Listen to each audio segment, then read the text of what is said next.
The Force binds all things across the galaxy, connecting every living being in an invisible web of energy and destiny. But on this day, as the Republic died and the Empire was born, something from beyond the stars arrived that the Force had never touched. Two warriors, locked in eternal combat across realities, were about to collide with a galaxy in its darkest hour. The sky above Coruscant split open with a scream of reality tearing apart. Not a hyperspace jump, not a ship's descent. This was something older, something mystical that made even the Force recoil in confusion. A column of emerald light and crimson darkness spiraled downward, smashing through the upper atmospheric shields as if they were gossamer. Inside the Jedi Temple, Clone Commander Appo looked up from his bloody work. His rifle still warm from executing Jedi who'd trusted him hours before. What in the... The temple's meditation spire exploded inward. Stone and durasteel became shrapnel as two figures crashed through reality itself, locked in combat even as they fell. The first was a giant of a man, golden-haired and bare-chested, muscles rippling with impossible power. He wore a harness of leather and metal, fur boots, and wielded a broadsword that crackled with energy unlike any lightsaber. The second was a horror, a blue-skinned, skull-faced sorcerer in purple robes, cackling with malevolent glee as dark magic erupted from his ram-headed staff. They hit the temple floor with force enough to crater the ancient stone. Younglings screamed, clone troopers opened fire, and Anakin Skywalker. No, Darth Vader, though his new name still felt foreign on his tongue, ignited his crimson blade and stalked toward the newcomers, amber eyes burning with the dark side. He-Man rose from the impact crater, his head ringing. The power of Grayskull surged through his body, but it felt different, muted somehow, as if the energy that made him the most powerful man in the universe was competing with something else, something vast and ancient that permeated every atom of this place. Around him, he saw carnage. Small children in robes lay dead. Soldiers in white armor turned their weapons on robed figures who'd once been their commanders. And a young man with eyes full of hate and pain strode forward through smoke and firelight. "Skeletor!" He-Man's voice boomed across the chaos. "What have you done?" The Lord of Destruction pulled himself from the rubble, his havoc staff flickering with unstable energy. He too felt it, his magic struggling against this galaxy's strange power. But Skeletor had not conquered Snake Mountain, and battled Castle Grayskull for decades by being easily deterred. He sensed opportunity here. Immense, dark, delicious opportunity. I merely sought to claim Grayskull's power, you insufferable do-gooder." Skeletor's lipless mouth twisted in fury. "But this is far more interesting." A crimson blade stopped inches from Skeletor's throat. Vader stood between the two Eternians, his presence radiating menace. "You will identify yourselves, then you will die." He-Man's eyes widened as he took in the scene with a warrior's assessment. Dead children, murdered monks, soldiers executing innocents. His jaw clenched. The power of Grayskull responded to his rage, flooding his limbs with strength that made the strange dampening effect irrelevant. He'd seen evil before. He'd fought Skeletor across Eternia for years. But this was massacre. "By the power of Grayskull," He-Man growled, raising his sword. "I will stop this slaughter." Skeletor laughed, a sound like bones scraping stone. "For once, you fool. We have larger concerns than each other. This apprentice isn't even the true power here. Can you not feel it? There is a master of darkness somewhere in this city that makes even my ambitions seem quaint." Vader's rage exploded outward. How dare this skull-faced aberration speak of his master with such familiarity? The Force bent to his will, and both Eternians suddenly found themselves lifted off their feet, invisible hands crushing their throats. Except, they weren't choking. He-Man strained against the telekinetic grip, his Eternian physiology and the power of Grayskull giving him resistance that shocked Vader. Skeletor simply sneered, dark magic crackling around his form, disrupting the Force hold. "Impressive parlor trick," Skeletor hissed. "But I've wrestled with gods and demons. You'll need to do better than..." He-Man broke free with sheer strength, muscles bulging as he shattered Vader's force grip like brittle glass. Then he moved. Faster than the Sith apprentice expected, faster than the clones could track. His sword rang against Vader's lightsaber, and the contact sent shockwaves through the temple. Plasma met enchanted Eternian steel, and neither gave way. "I don't know what's happening here," He-Man said, his voice steady despite the chaos. "But I know evil when I see it. Stand down, or You'll what?" Vader's voice was cold, mechanical through his new mask. "You're outnumbered, outmatched. The Jedi are dead or dying. The Republic is no more. There is only the Empire now." Behind them, Skeletor's attention had already moved beyond the immediate fight. His mystical senses, honed by years of seeking ultimate power, detected something unprecedented. This force they spoke of, it was everywhere, in everything. And somewhere in this city was a concentration of dark power that rivaled anything on Eternia. Not just power, knowledge, ancient secrets. A young Padawan, barely 12, scrambled past the fighting toward a collapsed corridor where other younglings hid. Clone trooper rifles tracked her movement. He-Man saw. He moved. The sword of power became a blur of steel and light. Blaster bolts ricocheted harmlessly off the blade as He-Man positioned himself between the child and her would-be executioners. "No more!" His voice carried the authority of Eternia's champion, and for a moment, even the battle-hardened clones hesitated. Skeletor saw his opening and teleported in a burst of mystical energy. Unstable, imperfect in this new reality, but functional. He reappeared on a balcony overlooking Coruscant's endless cityscape, staff raised to the alien sky. "This galaxy," he whispered, feeling the dark side brush against his consciousness like a seductive whisper. "Yes. Oh, yes. Such delightful darkness." Below, Vader pressed his attack against He-Man, but the Eternian warrior was like nothing he'd ever faced. Stronger than any being had a right to be. Fast enough to parry lightsaber strikes with a sword that shouldn't exist. And most infuriating of all, there was no fear, only determination and righteous fury. "You fight well," Vader admitted, circling, "but you're defending corpses and a failed order." "I'm defending children," He-Man shot back, keeping himself between the younglings and danger. "Something you've clearly forgotten how to do." The words struck deeper than any blade. For just an instant, Vader's assault faltered. Padme's face flashed through his mind. The younglings he'd cut down barely an hour ago. What had he... No, that was Anakin's weakness. Anakin was dead. Their blades met again, and the temple shook. Somewhere in the chaos, Commander Appa was screaming into his comlink about hostile entities of unknown origin. Somewhere above Coruscant, Darth Sidious felt the disturbance in the Force. Something new, something powerful, something that tasted of neither light nor dark, but something altogether foreign. And in the shadows of the ruined temple, a group of terrified younglings watched as a golden-haired giant fought a demon in black, holding the line between them and death. The galaxy had just changed in ways no one could predict. He-Man's sword locked against Vader's crimson blade, raw Eternian strength matched against cybernetically enhanced dark side fury. Around them, the temple burned. Clone troopers maintained their perimeter, rifles trained on the chaos, but uncertain how to engage combatants moving at speeds their targeting systems couldn't track. The younglings He-Man protected huddled behind a fallen pillar, their small faces streaked with tears and ash. "Your loyalty is misplaced, warrior," Vader said, his breathing mechanical and steady despite the intensity of combat. "These Jedi let the galaxy burn while they debated and meditated. The Empire will bring order." "Order?" He-Man's eyes blazed with controlled fury. "You're murdering children in the name of order? What kind of darkness has corrupted you?" The question hit something buried deep in Vader's psyche, but he buried it deeper still.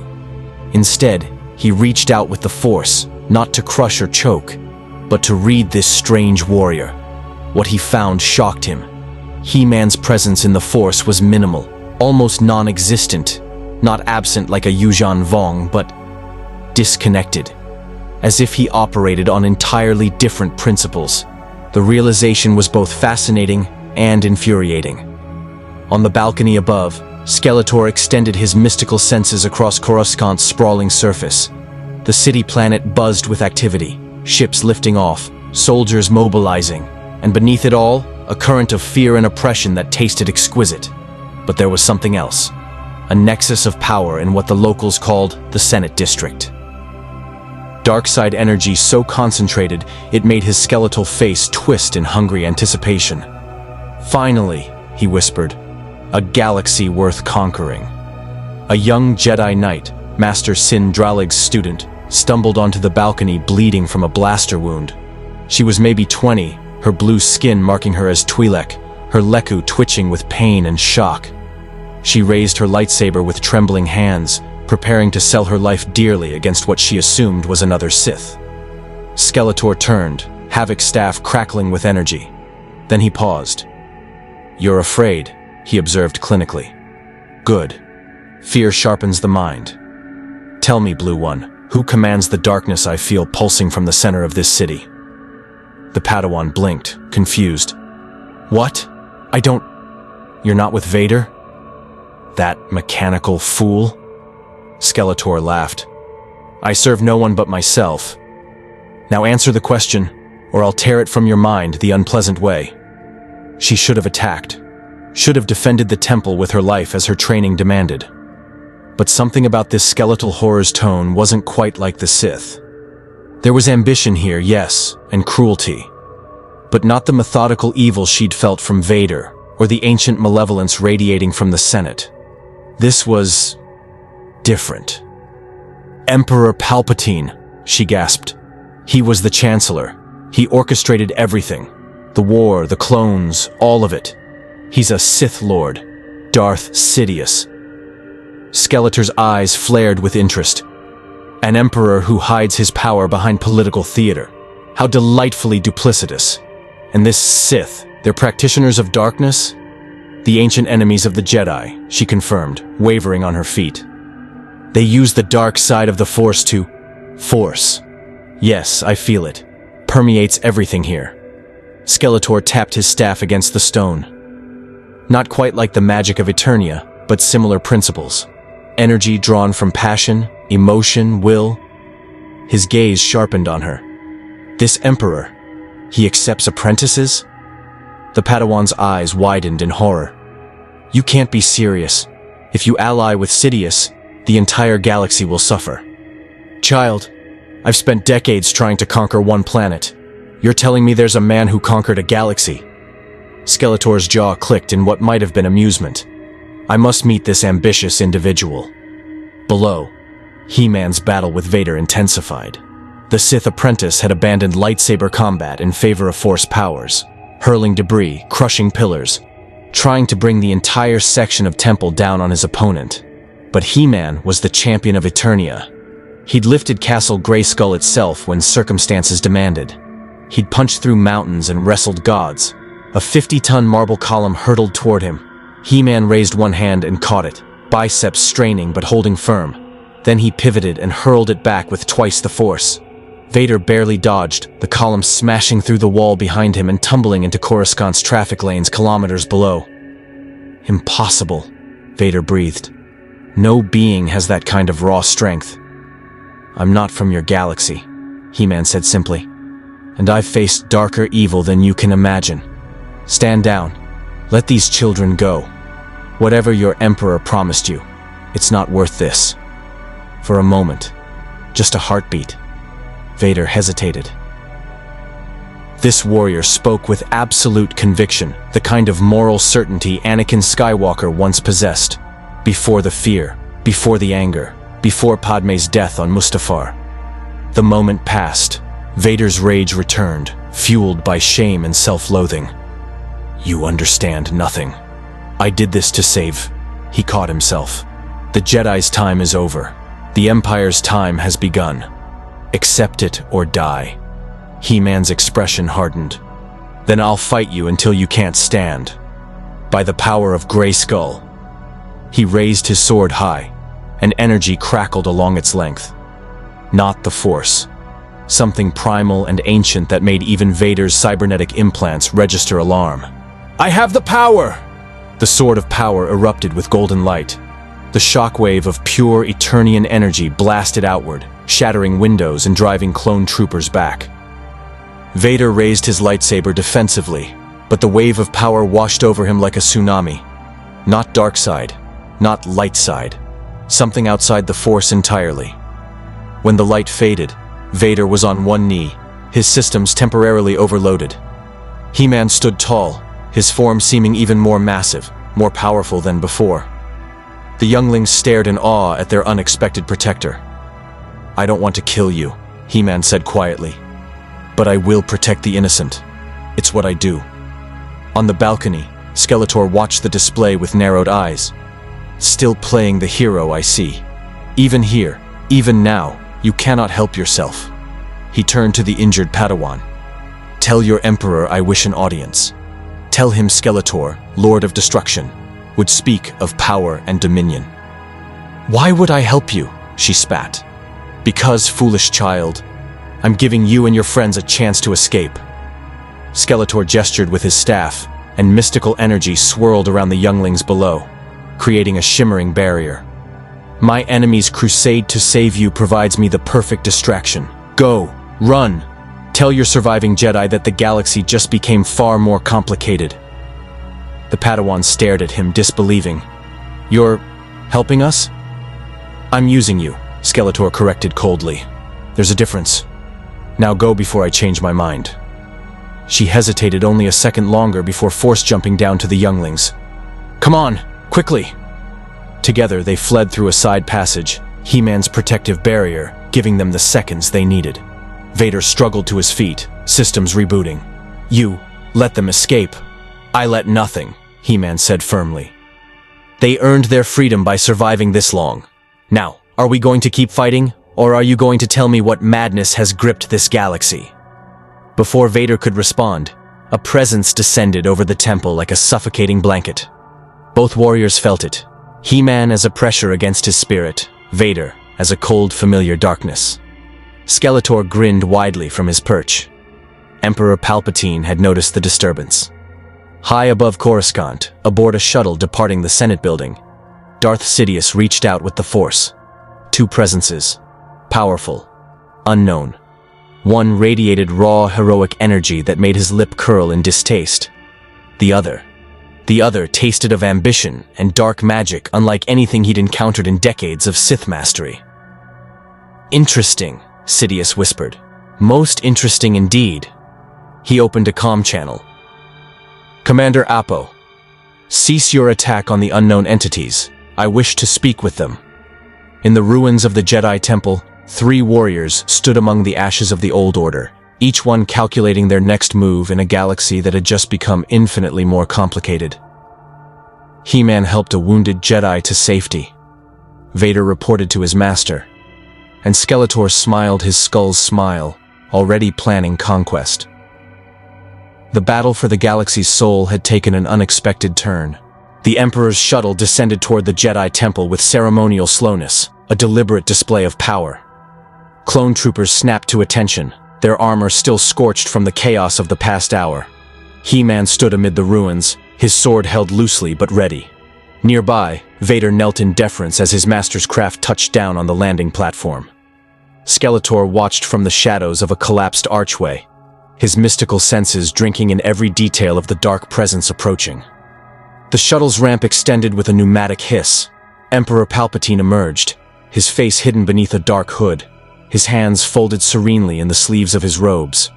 To the clones and the galaxy at large, he was a frail old man who'd survived a terrible Jedi assassination attempt. But He-Man's warrior instincts screamed danger. This was the source of the corruption, the architect of the massacre. "Fascinating." Palpatine's voice was grandfatherly, almost kind. "Truly fascinating. 2 beings appear from nowhere, displaying powers unlike anything in our galaxy, and the first thing they do is disrupt Order 66. His yellow eyes flickered to He-Man. "You protected Jedi younglings. How heroic." "I protected children from murderers," He-Man corrected, his voice hard as Eternian stone.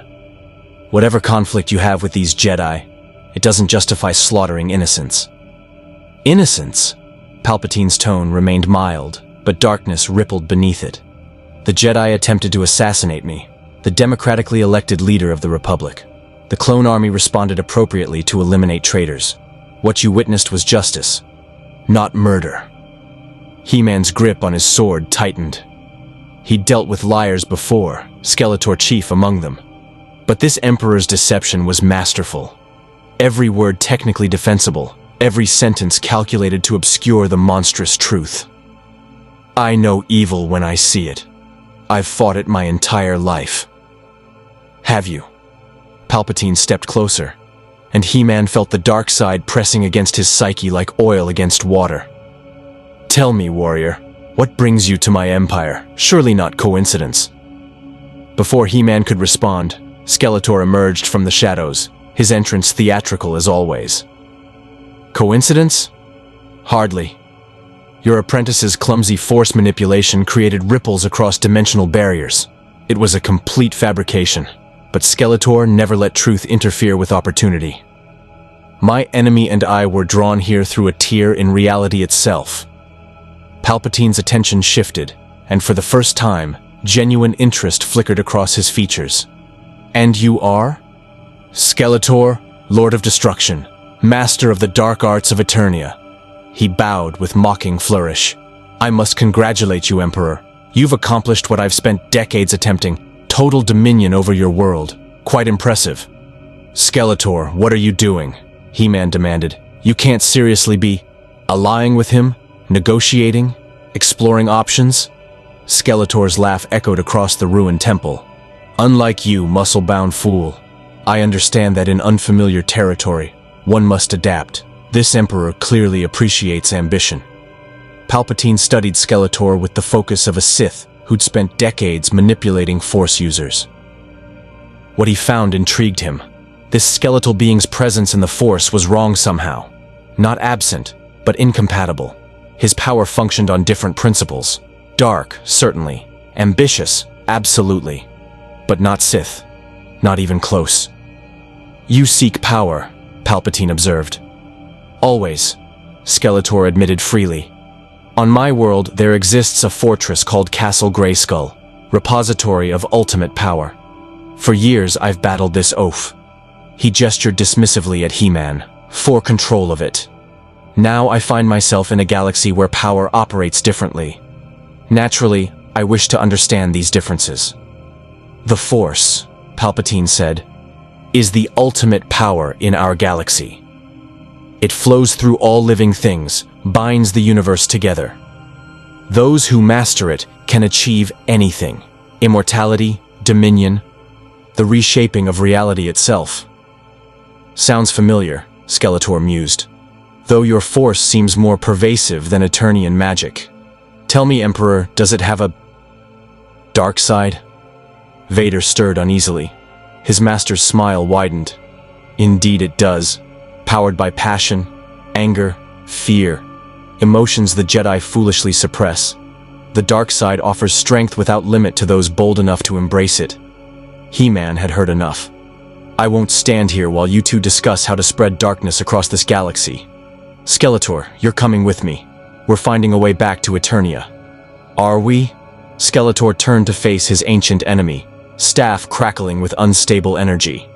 You forget, Adam, that I go where I please, and I find this galaxy far more interesting than our tedious conflict. The use of his true name made He-Man flinch. Prince Adam of Eternia, champion of Castle Grayskull, had hoped to keep that identity separate even here. But Skeletor never missed an opportunity to needle him. Palpatine absorbed this information instantly. Prince, champion, secret identity. Within seconds, the Emperor understood the dynamic between these two warriors, eternal enemies bound by conflict, each defining the other's purpose. Useful knowledge. Lord Vader, Palpatine said quietly. Perhaps our guests would benefit from a demonstration of the dark side's power? Vader rose smoothly, lightsaber igniting, but Palpatine raised a hand. No, not you, my apprentice. Me. The temperature dropped. The The very air seemed to darken as Emperor Palpatine extended both hands. Lightning erupted from his fingertips, not the simple electrical discharge He-Man had seen in Eternia's storms, but something malevolent and alive. The Force lightning arced across the temple ruins, disintegrating stone and metal, crackling with such intensity that even Skeletor took an involuntary step back. "This is but a fraction of the dark side's potential," Palpatine said conversationally, as if discussing the weather rather than unleashing devastating power. "I have brought the mightiest government in galactic history to its knees. I have turned the Jedi's own army against them. I have created an empire that will last 10,000 years, all through understanding and embracing darkness." The lightning ceased. Silence fell over the temple, broken only by the crackle of flames and the settling of debris. He-Man stood his ground, jaw set, but even he had to acknowledge the raw power he'd just witnessed. Skeletor's eyes literally glowed with hunger. "Teach me," Skeletor said immediately. "No." He-Man moved between them, sword raised. "I won't let you gain more power, Skeletor. This ends now." "Does it?" Palpatine's voice carried amusement. "Tell me, young hero, how exactly do you plan to stop us? You're in an unfamiliar galaxy, surrounded by my soldiers, facing two masters of darkness." He gestured to Vader. "My apprentice alone is more than a match for most beings. Together, we're unstoppable." "I've faced worse odds," He-Man said quietly. "I've fought Horde Prime's armies, battled snake men from Eternia's prehistory, and stood against the very darkness itself. I won't be intimidated." "Not intimidation," Palpatine corrected gently. "Opportunity. You wish to return to your world, yes? I have resources beyond imagining. Scientists, scholars, access to ancient temples and holocrons containing knowledge spanning millennia. Perhaps somewhere in the galaxy's accumulated wisdom lies the secret to dimensional travel." He-Man's eyes narrowed. The offer was tempting, but every instinct warned him of the price. At what cost? Merely non-interference. "Allow me to consolidate my empire. Do not oppose my rule. In exchange, I provide you passage home." Palpatine spread his hands in a gesture of false benevolence. A simple transaction between reasonable beings. "You're asking me to ignore tyranny, to let you murder and oppress while I sit idle." He-Man shook his head. "That's not who I am." "Then you condemn yourself to exile," Palpatine said coldly, the grandfatherly facade cracking. "This is my galaxy, hero, mine to shape as I will. You can work with me, or you can struggle futilely against inevitability." Skeletor had been silent during this exchange, calculating. Now he spoke, his tone uncharacteristically serious. "The muscle-headed fool has a point, Emperor, though it pains me to admit it. You offer teaching, but I see no reason to become your subordinate. I didn't claw my way to mastery on Eternia, simply to kneel before another tyrant." Palpatine's expression darkened. "You dare." "I dare question terms," Skeletor interrupted smoothly. "You have your empire. I seek knowledge of this force you wield. Perhaps an exchange of information? You teach me your dark side. I share what I know of Eternian magic. Two masters of darkness, each enriched by the other's expertise." The Emperor considered this. The rule of two demanded he maintain only one apprentice. But this skeleton wasn't force-sensitive in any traditional sense. He couldn't truly threaten Palpatine's power. And the potential knowledge, magic, operating on principles foreign to the Force, the possibilities were intriguing. "An interesting proposition," Palpatine conceded. "Very well, I will consider it. But first," his gaze shifted to He-Man. "We must address the heroic obstacle." Vader stepped forward, lightsaber raised. Skeletor's staff began to glow with dark energy. Clone troopers activated their rifles, and Emperor Palpatine smiled the smile of a predator who'd maneuvered his prey exactly where he wanted them. He-Man stood alone, the power of Grayskull surging through his veins, facing an emperor, a fallen knight, and his own worst enemy. The younglings had escaped. That was something. But the battle for this galaxy's soul had only just begun. "If I must fight you all," He-Man said, raising his sword high, "then so be it. By the power of Grayskull, I have the power." Golden energy exploded outward, and the real war began. The golden shockwave from He-Man's transformation rattled the temple's remaining structure, sending cracks spiderwebbing through ancient stone. Clone troopers were thrown backward like toys. Even Vader staggered, his force barrier barely holding against the surge of raw Eternian power. Only Palpatine remained unmoved, his eyes gleaming with dark fascination behind his hood, as he studied this phenomenon that operated completely outside the Force's principles. "Magnificent," the Emperor breathed. "Such power and not a trace of midi-chlorians enhancing it. Pure, something else, entirely." He-Man charged, not with reckless abandon but with the tactical precision of Eternia's champion. His sword came down in an arc that would have split Vader in half, but the Sith apprentice rolled aside with force-enhanced speed. The blade struck Durasteel flooring and carved through it like paper, the impact sending tremors through the entire level. Vader counterattacked, his crimson lightsaber seeking gaps in He-Man's defense. But the Eternian warrior moved with superhuman grace, his sword parrying each strike with an almost casual efficiency. Lightsabers had nothing on the enchanted weapons He-Man had faced: the sword of Skeletor, the cosmic key's reality-warping edge, the venomous blade of King Hiss. Vader's technique was impressive, but He-Man had been training since childhood in Eternia's royal palace, learning from the greatest weapons masters of two worlds. "You fight well," Vader admitted between strikes, "but technique alone won't save you." The Sith Lord unleashed the Force with devastating focus, not the scattered telekinetic grabs from before, but concentrated waves of crushing power. The air itself became a weapon, pressing down on He-Man with the weight of atmospheres. Ordinary beings would have been pulverized instantly. Even Force users would struggle. He-Man gritted his teeth and stood firm. The power of Grayskull reinforced every cell of his body, giving him strength beyond mortal limits. His feet cracked the floor as he braced against the assault, muscles straining but holding. "Is that all?" he managed through clenched jaw. From the sidelines, Skeletor watched with barely concealed glee. "Yes, crush him. No, wait. I want to do that. No. Let me observe his fighting style first." "Oh, decisions. Palpatine raised a hand, and Skeletor felt a suggestion plant itself in his mind. Not a command, but a gentle nudge from a master manipulator. "Why not test your own power against him, Lord Skeletor? See how your magic fares against Eternian might?" The skeletal sorcerer's eyes narrowed. He recognized manipulation when he felt it, having employed similar tactics countless times. But the Emperor had a point. He-Man's capabilities in this new environment remained unclear. Best to understand the limitations before committing to any alliance or enmity. "Very well," Skeletor purred, raising his Havoc staff. "But I fight on my terms."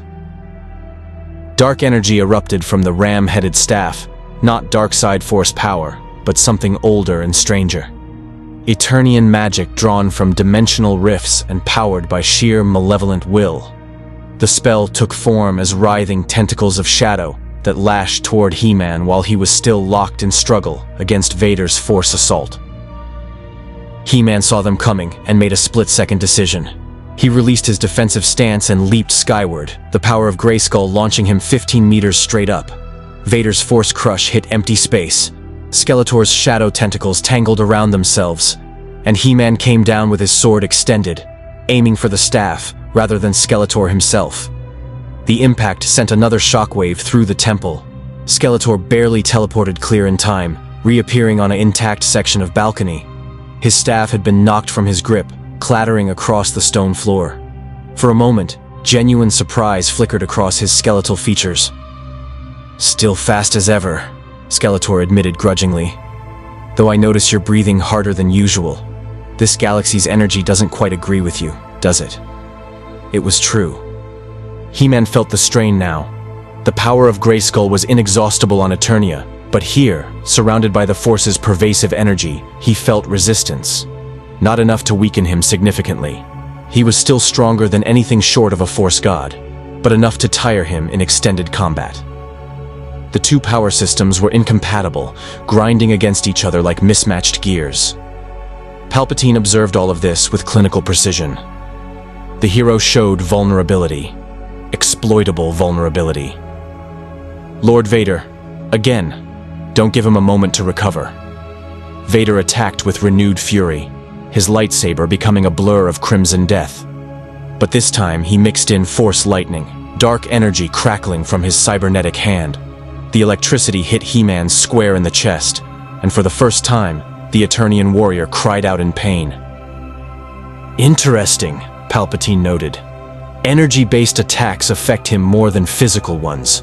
The lightning disrupts his power source somehow. He-Man stumbled back, his chest scorched but already healing thanks to Grayskull's magic. But the Emperor's analysis was correct. Force lightning felt wrong against his body in ways that physical damage didn't. It was like the dark side recognized him as fundamentally other and attacked with prejudice. That hurt, He-Man growled, his voice carrying an edge it rarely held. But I've been hurt before. He raised his sword again, and this time he didn't aim for Vader. He slammed the blade into the temple floor with all his strength, and the entire level shattered. The ground gave way beneath Vader and the clone troopers, sending them plummeting to the level below in a cascade of debris. Only Palpatine remained, levitating effortlessly through dark-side mastery. Clever, the Emperor said, floating serenely above the chaos, removing the subordinates to face the true threat. But you're exhausted, hero. Your power wanes in this galaxy. Eventually, you'll fall. Maybe, He-Man admitted, pulling his sword free. But not today, and not to you. Skeletor had retrieved his staff and now stood on an adjacent platform, watching the confrontation with calculating eyes. This was the moment of decision.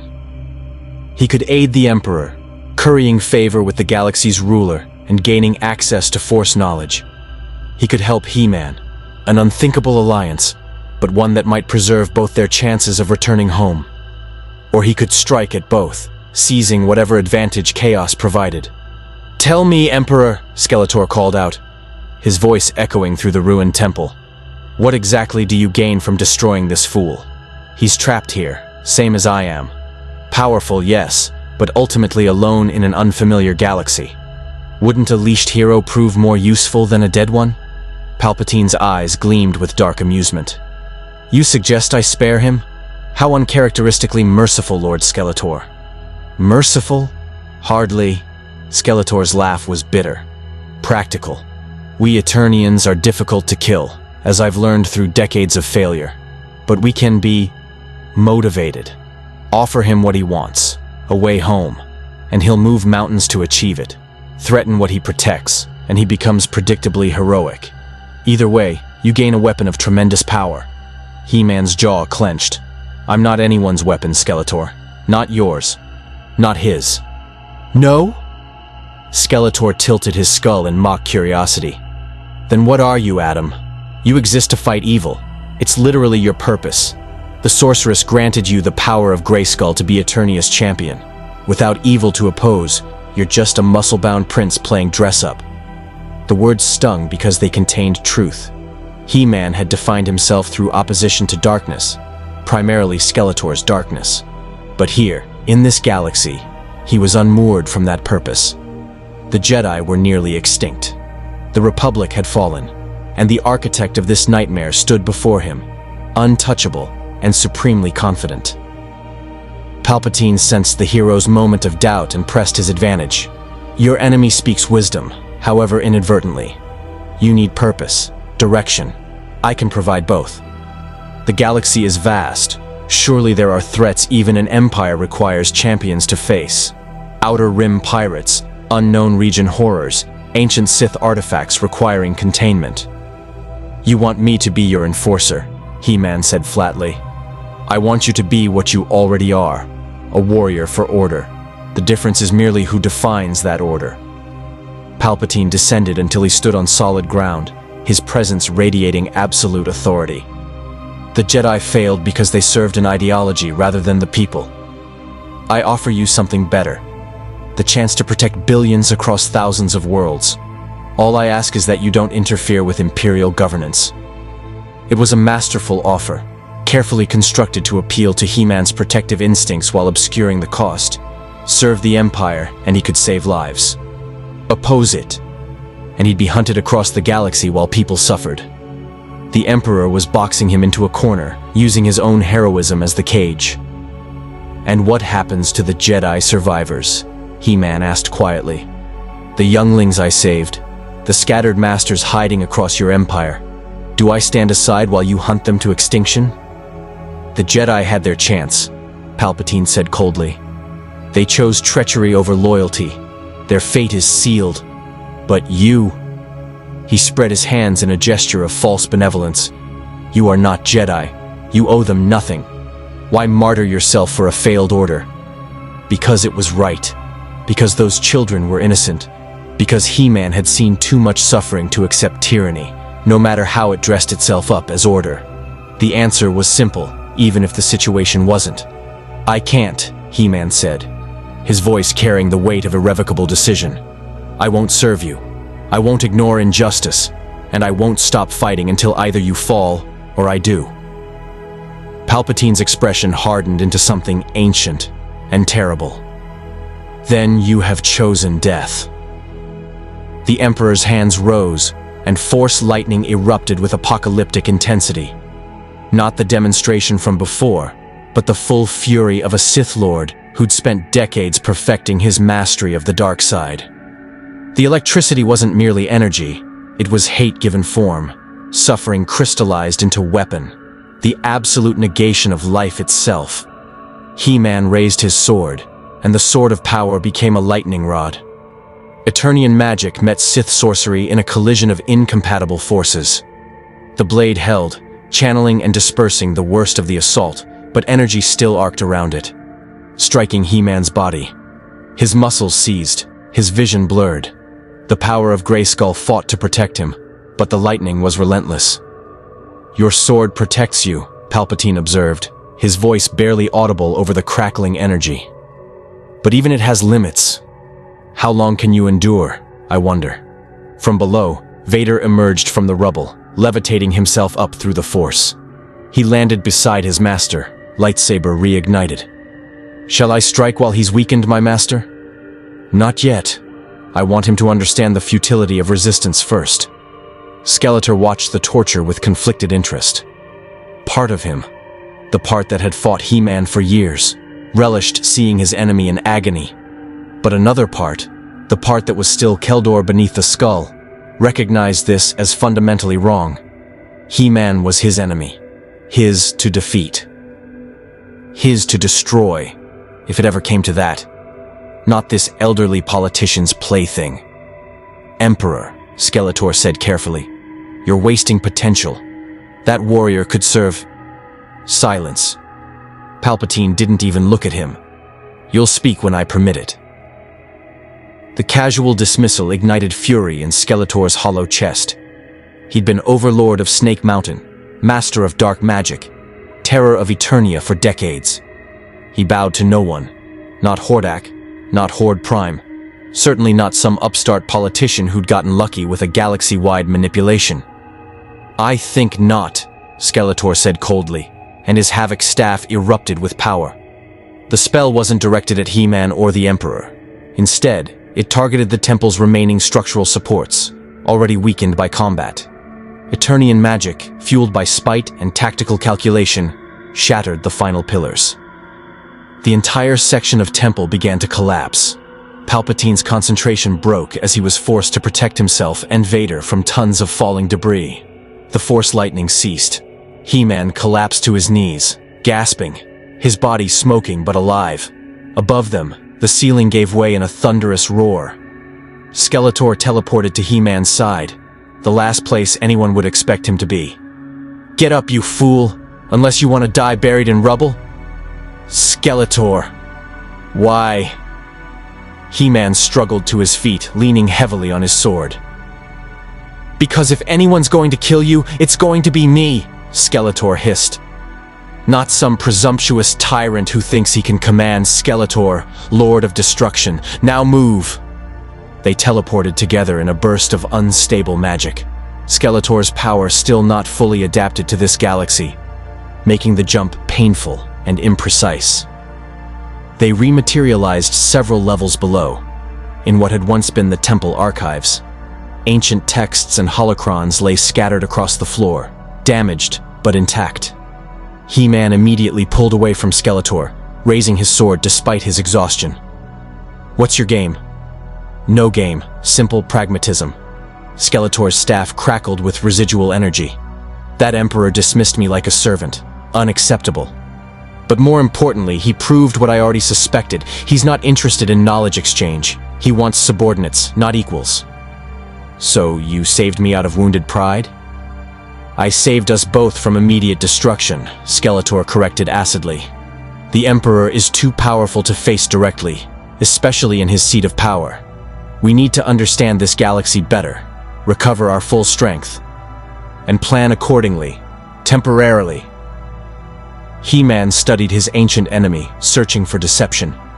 But Skeletor's reasoning was sound by his twisted logic. The Lord of Destruction had always been self-serving, but he was rarely suicidal, and he'd never taken well to being dismissed or controlled. "Temporarily," He-Man agreed cautiously, "until we find a way home. Then we resume our proper roles," Skeletor finished. "I conquer, you oppose, the eternal dance continues. But here and now, we're both trapped in an alien galaxy ruled by a Sith Lord who sees us as tools, or threats. Survival demands adaptation." Above them, they heard Palpatine's voice, amplified through the Force and carried by his rage. "Find them. I want both of those aliens brought before me. Alive if possible. Destroyed if necessary." Clone troopers' boots thundered through the ruins. Probe droids activated with electronic whines. And somewhere in the temple's depths, two warriors from Eternia, eternal enemies bound by circumstance, prepared to navigate a galaxy that wanted them dead or enslaved. He-Man looked at the scattered holocrons around them. Knowledge. The Jedi's accumulated wisdom, now abandoned in the ashes of their order. Perhaps here, in these archives, lay the key to understanding the Force and finding a way home. "We need information," He-Man said quietly. "About this Force, about dimensional travel, about anything that might help us." Agreed. Skeletor was already examining a fallen holocron, his mystical senses probing its contents. The Jedi may be fools, but they weren't ignorant. Somewhere in this archive might be the answer we seek. They worked in tense silence, two enemies united by necessity, while the Empire hunted them through the ruins of the Jedi Temple. Above Coruscant, Star Destroyers moved into position. In the Senate, Palpatine fumed at the escape of potential weapons or threats. And across the galaxy, surviving Jedi felt a disturbance in the Force. Something new, something powerful, something that might be hope or might be doom. The galaxy would never be the same. The temple archive sprawled beneath Coruscant's surface in a labyrinth of corridors and chambers, most now choked with rubble and smoke. Emergency lighting flickered overhead, casting shadows that danced like ghosts of the Jedi who'd walked these halls for millennia. He-Man moved carefully through the destruction, his enhanced senses alert for clone troopers, while Skeletor rifled through damaged holocrons with surprising reverence. "These devices," Skeletor murmured, his skeletal fingers tracing the geometric surface of a blue glowing cube. "They store knowledge through this Force energy. Fascinating. Similar to Eternian memory crystals, but far more sophisticated." He-Man kept watch at the corridor entrance, his body still aching from Palpatine's lightning. The power of Grayskull healed him rapidly. But the dark side electricity had done something strange to his cells, left a lingering cold that even Eternian magic struggled to purge. "Can you access them?" "Give me time. The interface requires Force sensitivity, but magic operates on similar principles." Skeletor pressed his palm against the holocron, and dark energy seeped into it like ink into water. The device flickered, resisted, then reluctantly activated. A small hologram appeared, a Jedi Master, green-skinned and ancient, his expression serene. "I am Master Uru, Keeper of Galactic Histories," the recording said. "If you are viewing this, you seek knowledge of the Force and the galaxy it binds." Yes, skip the preamble, Skeletor muttered, manipulating the holocron with increasing confidence. "Show me information on dimensional rifts, reality tears, anything relating to travel between universes." The hologram flickered through various topics: hyperspace theory, the world between worlds, ancient Sith rituals. Then it paused on something that made both warriors lean closer.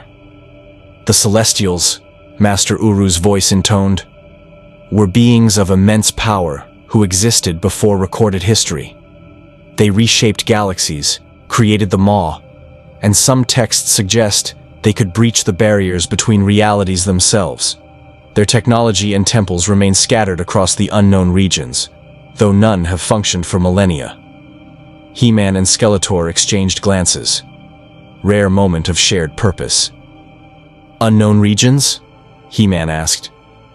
"Uncharted space," Skeletor said, his mind already racing.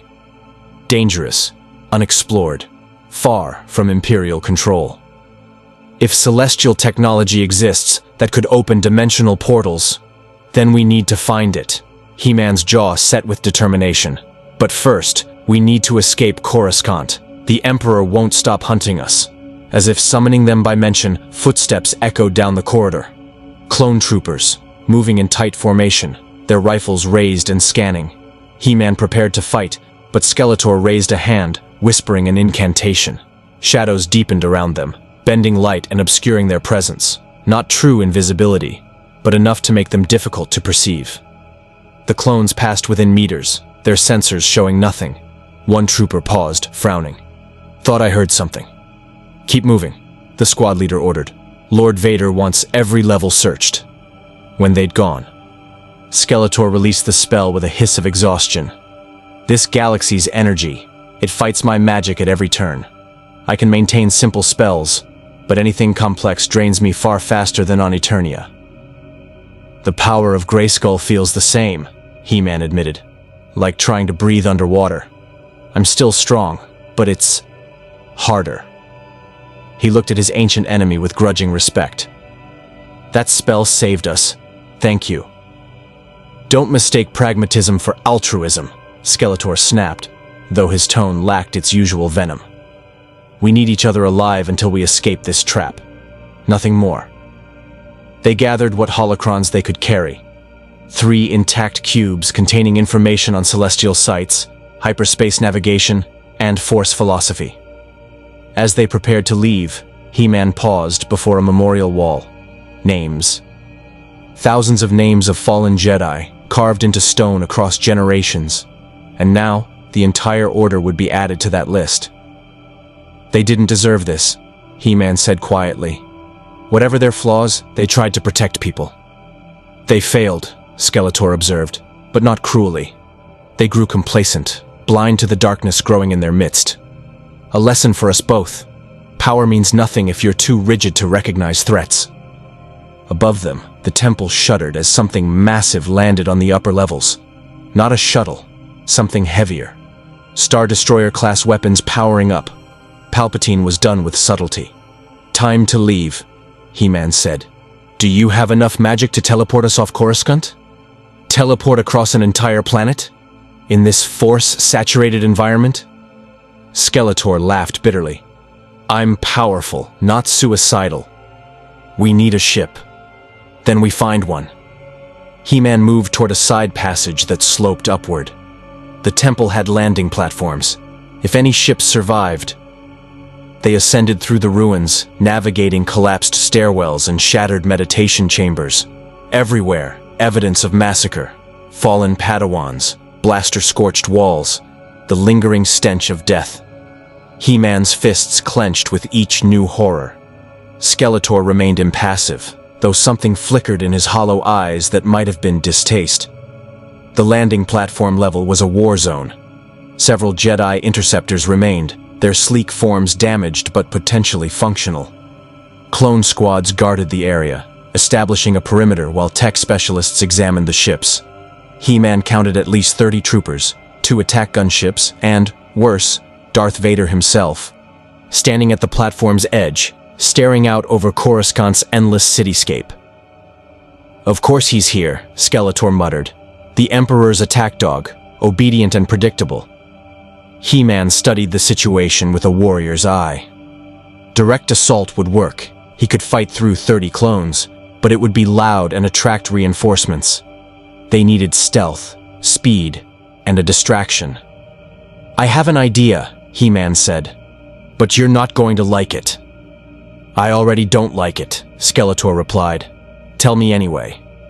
"You create an illusion. Make them think the Emperor is summoning Vader elsewhere. I'll secure a ship while they're distracted, then pick you up for extraction." Skeletor's jaw clicked in annoyance. "You want me to impersonate the Emperor? That requires maintaining a complex spell while surrounded by Force users who might detect the deception. It's risky, difficult, and," he paused, "actually rather clever. Fine. But if you leave me behind, I'll hunt you across this entire galaxy." "Wouldn't dream of it," He-Man said, and meant it. For all their enmity, abandoning Skeletor to Imperial torture wasn't something he could do. Skeletor positioned himself in shadows, his staff glowing with concentration. He reached out with his magic, weaving illusion and suggestion into the Force itself. A technique that shouldn't work, but did, like two languages finding common words. The air shimmered near Vader. The Sith Lord's head turned sharply as he heard his master's voice through the Force, imperious and demanding. "Lord Vader, return to the Senate immediately. The prisoners have been located." It was perfect mimicry. Skeletor had heard Palpatine's inflection, felt his presence, and reproduced both with disturbing accuracy. Vader hesitated only a moment before speaking into his comlink. "All units, maintain positions. I'm returning to the Senate." He lifted off the platform through Force levitation, his cape billowing as he rose toward a waiting shuttle. The clone troopers watched their commander depart, then resumed their patrols with slightly less vigilance. He-Man made his move. He dropped from an overhang directly into the nearest Jedi interceptor's cockpit, a small, agile fighter designed for speed. The controls were unfamiliar but intuitive enough. Power systems activated with a hum. Repulsor lifts engaged. Clone troopers shouted in alarm, raising their rifles. "Stop that ship!" Blaster fire pinged off the interceptor's shields as He-Man lifted off, swinging the fighter toward Skeletor's position. The skeletal sorcerer teleported directly into the passenger compartment, a cramped space never designed for two people, with a burst of unstable magic. "Go! Go!" Skeletor shouted, his illusion collapsing now that he'd moved. He-Man pushed the throttles forward. The interceptor shot skyward like a missile, accelerating past the clone gunships before they could react. Behind them, the landing platform erupted with activity. Vader, halfway to his shuttle, felt the deception shatter and roared with fury. Palpatine, in his throne room, sensed the escape and smiled coldly. "Let them run," the Emperor said to himself. "Let them think they've won. They'll lead us to whatever they seek. And then we'll take it." The Jedi interceptor broke through Coruscant's atmosphere, leaving the city planet behind.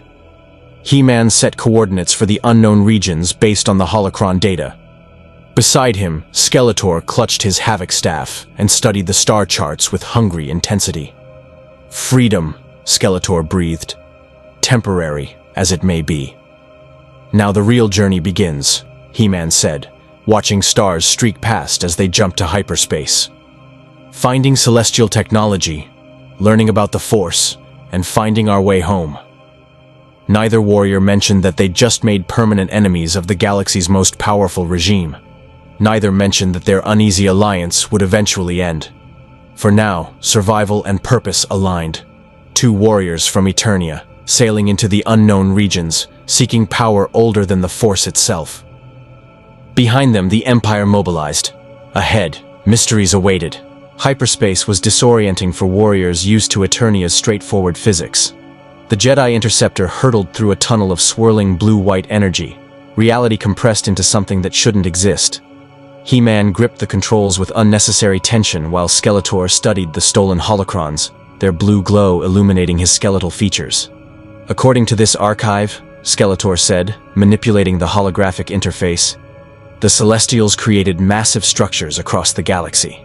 Centerpoint Station, the Maw, possibly even Mortis itself. But their most significant temple, called the Threshold, allegedly exists in a region called the Krillithium system. Uncharted, dangerous, and guarded by spatial anomalies. Perfect hiding place for technology the Emperor would want, He-Man observed, watching the hyperspace corridor. How long until we arrive? At this speed, approximately 6 hours. Skeletor leaned back, his staff propped against the cramped bulkhead. Which gives us time to address the uncomfortable truth neither of us wants to discuss. He-Man's jaw tightened. What truth? That we're weaker here than we've ever been. Skeletor's tone was uncharacteristically serious. The Force and our native powers are incompatible. Every spell I cast drains me faster. Every moment you maintain the power of Grayskull requires more effort. If this continues, we'll be vulnerable when we need strength most. It was true, and He-Man had been avoiding acknowledging it. The power of Grayskull felt like wearing wet clothing, functional but heavy, restrictive. What do you suggest? Adaptation.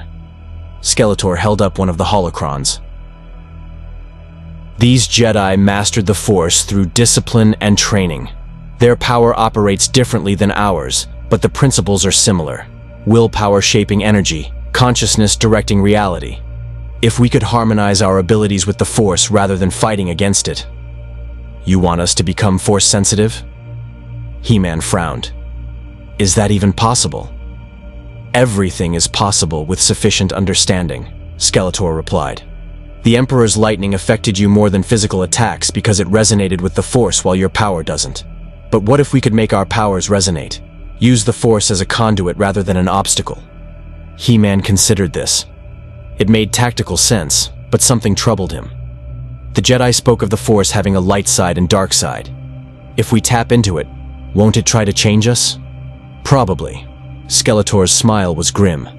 The question is whether we're strong enough to resist corruption while still gaining power. I've spent decades dancing with darkness without losing myself completely. You've wielded ultimate power without becoming a tyrant. Perhaps we're uniquely qualified for this risk. The Interceptor shuddered as it passed through a region of unstable hyperspace. He-Man made adjustments, his enhanced reflexes compensating for the turbulence. When they stabilized, he spoke quietly. On Eternia, the sorceress warned me that power without wisdom leads to destruction. The Jedi fell because they became arrogant. The Sith fell because they became consumed. If we try to master the Force, we might fail spectacularly, Skeletor finished. But what's the alternative? Remain weak in this galaxy until the Emperor hunts us down? Wander the unknown regions until our powers fade completely? No, I refuse to be helpless. He-Man studied his ancient enemy. Skeletor's pride and ambition were legendary, but underneath lurked something else. Fear. Fear of weakness, of irrelevance, of dying in an alien galaxy far from the power he'd spent his life pursuing. In that moment, He-Man saw not the Lord of Destruction, but Keldor, the man who'd fallen into the pool of acid, who'd been transformed into a living skull, who'd never stopped fighting to reclaim what he'd lost. All right, He-Man said. We'll try. But carefully. No rushing, no taking risks we don't understand. Agreed. Skeletor activated the holocron, and Master Uru's image appeared. Now, let's see what these Jedi knew about training Force sensitivity in those who lack it naturally. The hologram cycled through lessons, meditation techniques, breathing exercises, ways to sense and touch the Force's energy. It was designed for younglings, for children brought to the temple with nascent abilities. But the fundamental principles applied universally. Quiet the mind, extend your awareness, feel the connection between all living things. He-Man closed his eyes, one hand still on the controls, and tried. At first, he felt nothing beyond his normal senses. Then, gradually, something emerged. A vast ocean of energy surrounding him, flowing through him, connecting the Interceptor to the stars beyond, to Skeletor, to distant Coruscant, to everything. It was overwhelming and beautiful and terrifying. I feel it, He-Man breathed. It's everywhere. Yes, Skeletor hissed, his own mystical senses detecting the Force differently. Where He-Man felt connection, Skeletor perceived power, currents of energy waiting to be directed, shaped, dominated. The dark side whispered to him with promises familiar from Eternia's darkest magic. Such potential. He-Man's eyes snapped open. Careful. I felt something when I touched it, like it was trying to evaluate me, judge whether I belonged to light or dark. The Force has a will of its own, Skeletor mused. Or perhaps it's merely reflecting the intentions of those who use it. Either way, we must be cautious. The last thing we need is to become pawns of some cosmic energy field. They practiced for hours, alternating between meditation and discussion. He-Man found the Force responding to his protective instincts, his desire to help others. When he focused on saving the younglings from the temple, the light side surged warmly through him. Skeletor discovered the dark side eagerly amplified his ambition and anger, making his magic flow more smoothly when fueled by passion rather than cold calculation. This is dangerous, He-Man said after their fourth attempt. Every time I touch the Force, it feels like it's trying to change how I think. That's because it is, Skeletor agreed, surprisingly frank. The Jedi suppress emotion to avoid corruption. The Sith embrace passion to fuel power. Both extremes reshape the user over time. We need a third path, using the Force without letting it use us. Is that even possible? On Eternia, I wield dark magic without becoming completely evil. You channel ultimate power without becoming a tyrant. We've already walked that balance. This is merely a different tightrope. The hyperspace tunnel began collapsing as they approached their destination. He-Man pulled back on the controls, and the interceptor dropped back into real space with a jolt. Before them stretched a region of space that shouldn't exist. Stars twisted into impossible configurations, nebulae that pulsed like living hearts, and at the center, a planet that seemed to phase in and out of reality. The Krillithium system, Skeletor breathed, awe creeping into his usually controlled voice. The Celestial's power lingers here even after millennia. Can you feel it? He-Man could. The Force was different here. Wilder, more primal, echoing with the fingerprints of beings who'd reshaped galaxies as casually as He-Man might reshape clay. The threshold is down there? According to the holocron, yes. On the planet's surface, protected by temporal distortions and spatial anomalies. Skeletor's fingers drummed against his staff. This won't be a simple landing. As if confirming his words, the interceptor's sensors went haywire. Multiple contact warnings, gravitational anomalies, energy readings that made no sense. And then, emerging from behind a phasing moon, they saw it. An Imperial Star Destroyer, its wedge-shaped bulk bristling with weapons. Impossible, He-Man growled. How did they find us so fast? Skeletor's eyes narrowed. They didn't. Look at its position. Patrol route, standard sweep. We stumbled into an Imperial presence already here. The Emperor must have scouts across the unknown regions, searching for exactly what we seek. The Star Destroyer's communications array activated, flooding all frequencies with a demand. Unidentified Jedi interceptor, power down your engines and prepare to be boarded. By order of the Galactic Empire, you are under arrest. He-Man's hand hovered over the weapons systems. We can't fight a Star Destroyer in this ship. No, Skeletor agreed. But we can use the spatial anomalies. Fly into them. Use the chaos as cover. That could tear us apart. So will that Star Destroyer's turbo lasers. Choose quickly. The Star Destroyer's weapons powered up, green energy coalescing in hundreds of cannons. He-Man made his choice and dove toward the planet, pushing the interceptor to maximum speed. Turbo laser fire erupted behind them, green bolts seeking their ship. One clipped their shields, sending warnings screaming through the cockpit. There! Skeletor pointed to a region where space visibly warped. Fly through that distortion! He-Man obeyed, trusting Skeletor's magical senses. The interceptor plunged into the anomaly, and reality went insane. Time dilated. They aged seconds while the universe aged minutes. Space compressed. Distant objects suddenly near. near objects impossibly far. The ship's hull screamed with stress. Behind them, the Star Destroyer fired into the anomaly and immediately pulled back as its forward weapons array began phasing out of sync with the rest of the ship. They weren't suicidal enough to follow. The interceptor tumbled out of the distortion directly above the threshold planet. He-Man fought for control as atmospheric entry turned their ship into a fireball. Shields failed. Hull plating peeled away, but the power of Grayskull lent strength to his arms, and Skeletor's magic reinforced critical systems just enough. They crashed into an alien jungle with bone-jarring force, plowing through vegetation that glowed with bioluminescence. The interceptor finally stopped, half buried in soil that shimmered with celestial energy. Alarms wailed. Smoke filled the cockpit. He-Man kicked open the damaged canopy and dragged himself out, pulling Skeletor with him. They collapsed on the ground, breathing hard, staring up at a sky where stars moved in patterns that hurt to watch. "Well," Skeletor rasped, "we survived." "Barely!" He-Man struggled to his feet, helping his enemy up. Around them, the jungle pulsed with life and energy unlike anything on Eternia. In the distance, impossibly massive structures rose toward the sky. Celestial architecture, ancient and waiting.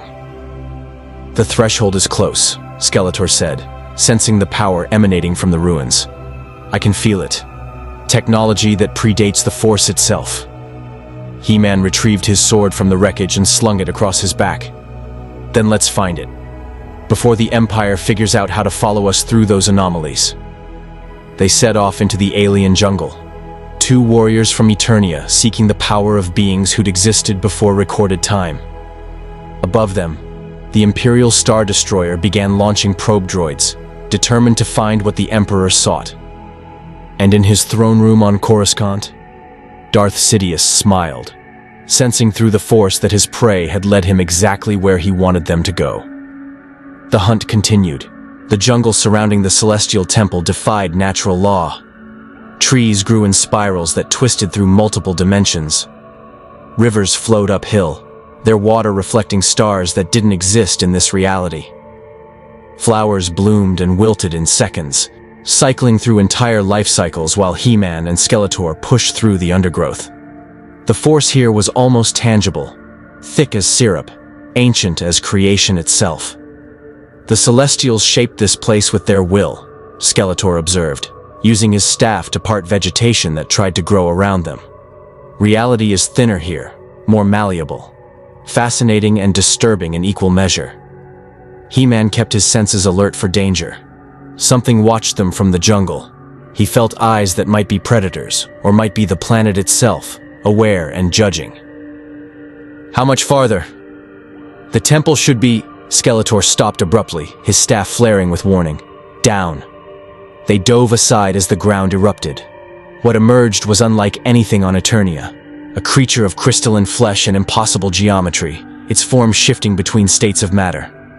Eyes that might be sensors glowed with cold intelligence. It made a sound like reality tearing, and suddenly gravity reversed in a sphere around them. He-Man found himself falling upward, or perhaps the jungle was falling down. Perception meant nothing here. He grabbed a tree branch that immediately tried to grow around his hand, using his strength to anchor himself. Skeletor teleported out of the gravity well, reappearing on solid ground with his staff raised. "Guardian construct!" Skeletor shouted. "The Celestials left automated defenses. We need to—" The creature attacked with beams of pure spatial distortion. Where they struck, matter simply ceased to exist, leaving holes in reality that slowly collapsed. He-Man dodged, his enhanced speed saving him, and threw his sword like a javelin. The sword of power struck the creature's core, and Eternian magic met celestial technology in a spectacular explosion. The Guardian shattered into fragments that dissolved into light. But the victory was temporary. Two more emerged from the jungle, then 4, then 8. They were multiplying geometrically, responding to the intrusion.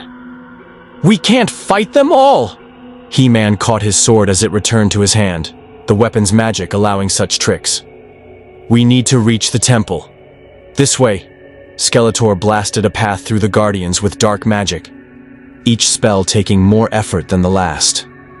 His reserves were depleting faster in this force-saturated environment. They ran, crashing through the impossible jungle while reality itself tried to kill them. The temple appeared suddenly, as if it had chosen to reveal itself. It was enormous, a structure of black stone and crystalline metal that rose kilometers into the sky, its architecture following rules that hurt human minds to process. Symbols carved into its surface glowed with power that predated the Force, that predated the galaxy itself. The entrance stood open, a doorway shaped like a tear in space. He-Man and Skeletor plunged through it as the Guardians closed in, and suddenly the chaos ended. Inside the temple, silence reigned. Perfect, absolute silence that pressed against their ears like physical weight. "We made it," He-Man breathed, his voice sounding wrong in the stillness. "Yes." Skeletor's eyes reflected the temple's inner light. "Now we discover if the holocrons were correct about what waits inside." The interior of the threshold defied description. Halls stretched into infinity, while simultaneously being claustrophobically small.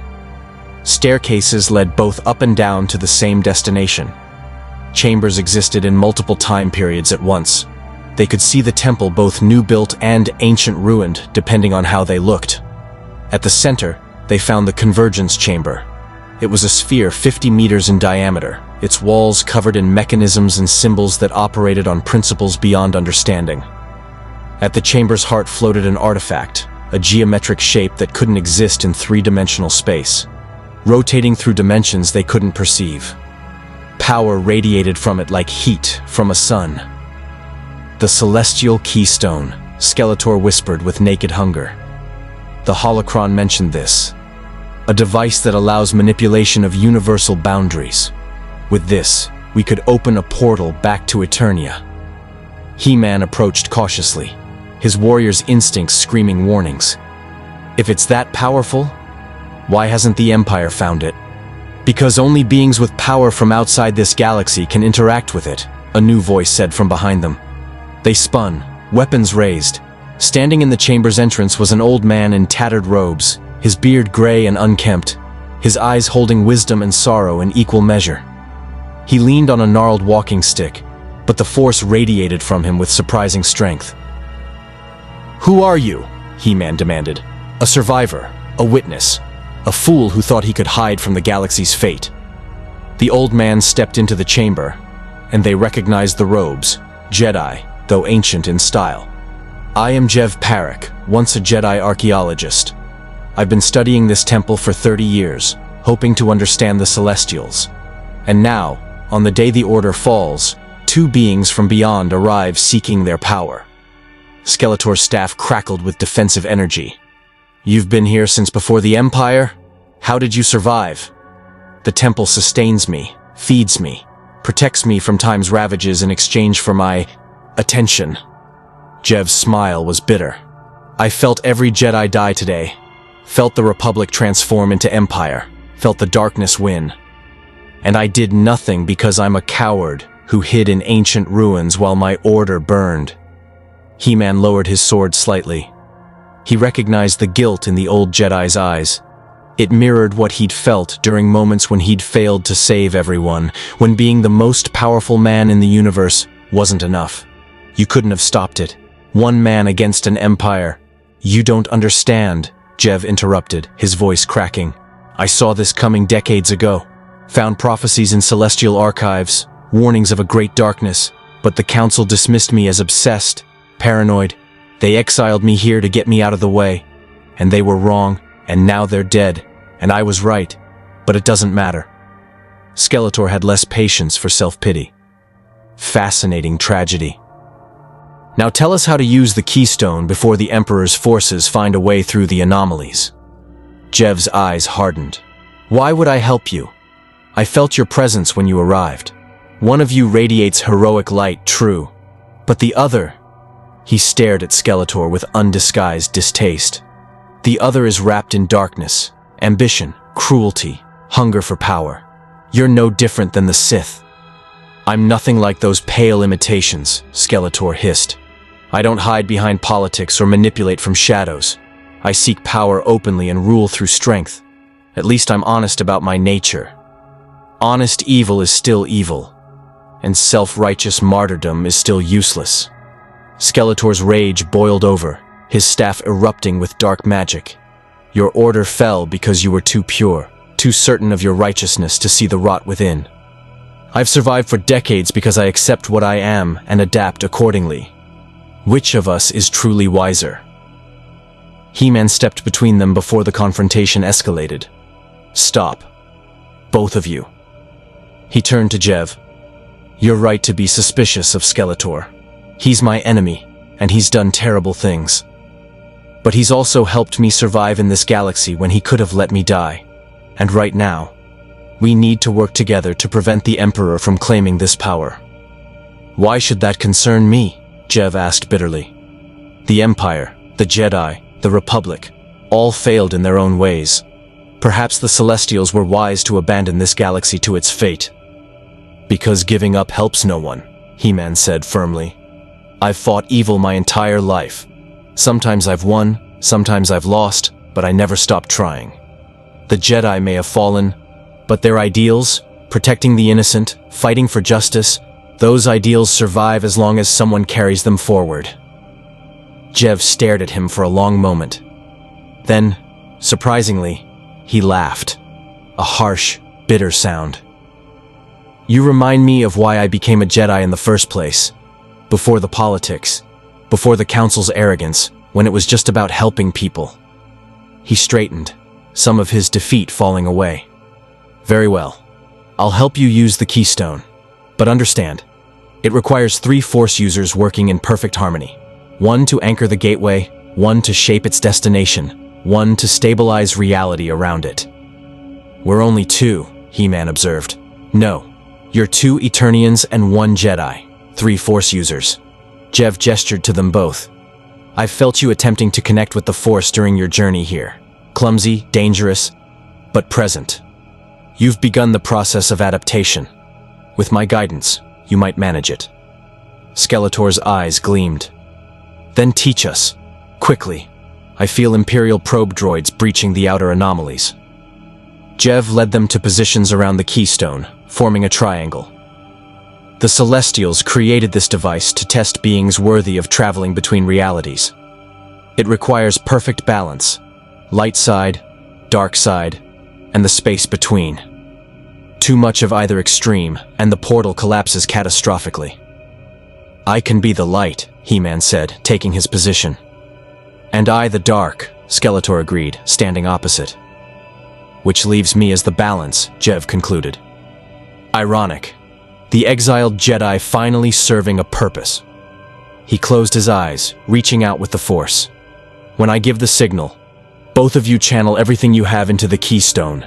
Think of home, Eternia. Picture it with perfect clarity. The device will do the rest. He-Man centered himself, calling upon the power of Grayskull while simultaneously touching the Force. Lightside energy flowed through him, warm and welcoming.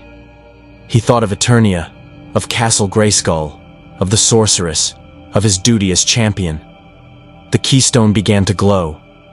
Skeletor embraced the dark side fully, letting his ambition and hunger fuel his power. He thought of Snake Mountain, of the Havoc Staff's full potential, of the ultimate victory he'd been denied. Dark energy poured from him into the keystone, and it glowed brighter. Jev stood between them, a fulcrum balancing light and dark. His presence in the Force was neither extreme but both. A man who'd seen the galaxy's failures and still hoped for better. The keystone accepted his offering and began to spin faster, reality bending around it. A portal opened. Not a hole in space, but a doorway between universes. Through it, they saw Eternia. Glorious, impossible, home. The mystic mountains rising in the distance. Castle Grayskull standing eternal against the sky. They were so close. The temple shook. Explosions rocked the exterior. Imperial forces had arrived, blasting through the Guardians with overwhelming firepower. And at their head, unmistakable through the Force, came Darth Vader, his rage a palpable thing. "They're here!" Jev shouted over the chaos. "The portal needs 30 more seconds to stabilize. Then we hold for 30 seconds, He-Man said, drawing his sword. Skeletor, maintain the channel. No. Skeletor's voice was surprisingly calm. You go. Take the Jedi with you. Return to Eternia. Continue your heroic crusade. I'll hold them off. He-Man stared in shock. What? You're coming with me. We had a deal. Deals change. Skeletor's smile was enigmatic. I've realized something in this galaxy. On Eternia, I'm merely the villain of your story. But here I could be so much more. The Emperor wants to rule through fear and control. Boring. Predictable. But imagine an empire ruled by someone with vision, with ambition, with the magical knowledge of Eternia combined with the Force's power. You're staying to conquer the galaxy? He-Man couldn't believe what he was hearing. Why not? Skeletor's eyes blazed with newfound purpose. I've wasted decades trying to breach one castle. Here's an entire galaxy waiting for someone bold enough to seize it. The Emperor thinks he's won. Let him discover what real ambition looks like. The temple doors exploded inward. Vader strode through the smoke, his lightsaber blazing crimson, flanked by a full platoon of elite clone troopers. Behind them, more forces poured into the temple. Imperial officers, probe droids, and something worse. A presence that made even the ancient celestial structure shudder. Emperor Palpatine had come personally. Touching. The Emperor's voice echoed through the convergence chamber as his hooded form appeared in the doorway. The villain finds redemption through sacrifice. How Jedi of you, Lord Skeletor. Redemption? Skeletor laughed, his staff crackling with power as he stepped away from the keystone, breaking his connection.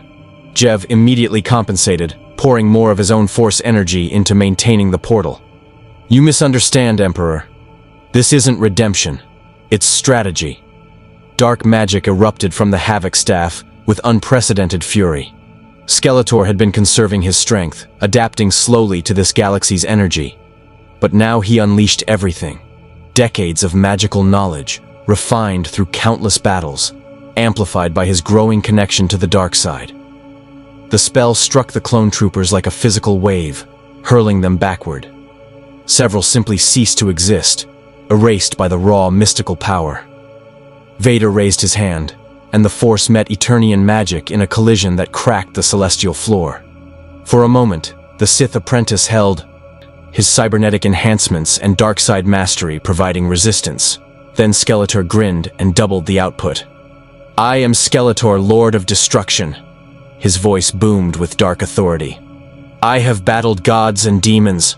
I have survived acid that should have killed me, transformed myself into living death, and fought the most powerful man in the universe to a standstill countless times. You think your force makes you strong? Let me show you what true power looks like.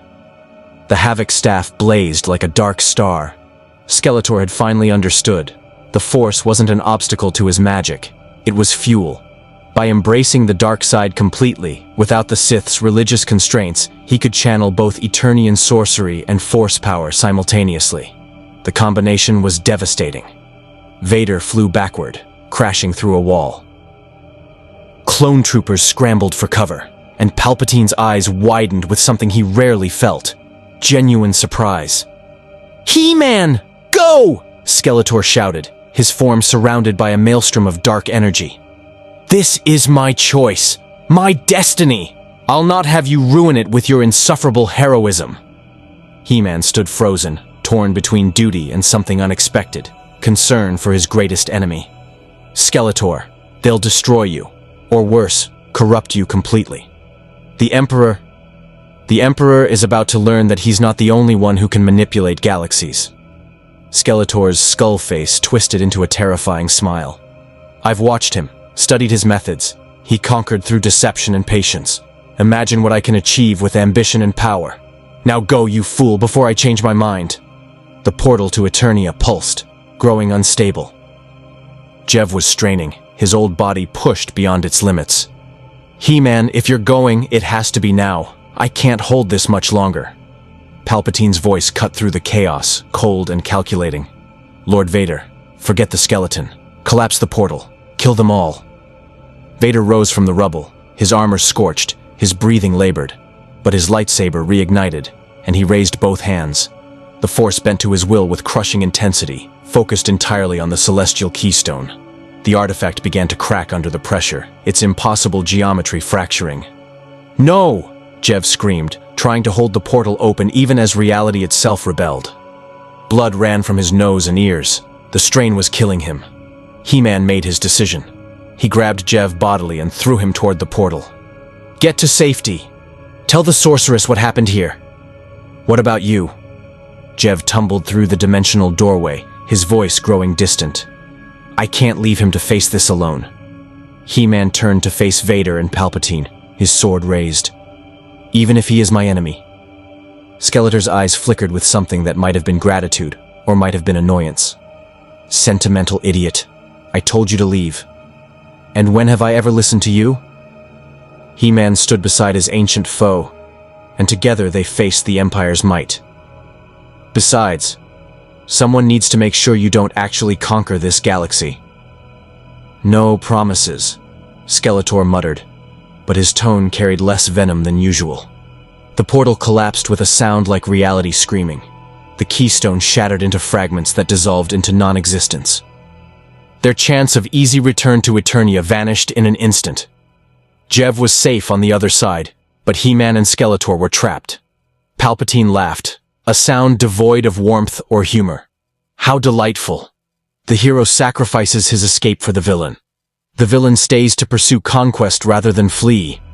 You've both made such interesting choices." He stepped fully into the chamber, and the temperature dropped. "Now let me show you what those choices cost." Force lightning erupted with apocalyptic fury. Not the demonstration from before, but the full power of a Sith Lord who'd spent decades perfecting his craft. It split into multiple streams, targeting both He-Man and Skeletor simultaneously. The ancient temple's walls began to melt under the onslaught. He-Man raised his sword, channeling the power of Grayskull through the blade. The Sword of Power became a lightning rod again, but this time he did something different. Instead of merely blocking, he touched the Force, the light side, and used it to redirect the energy.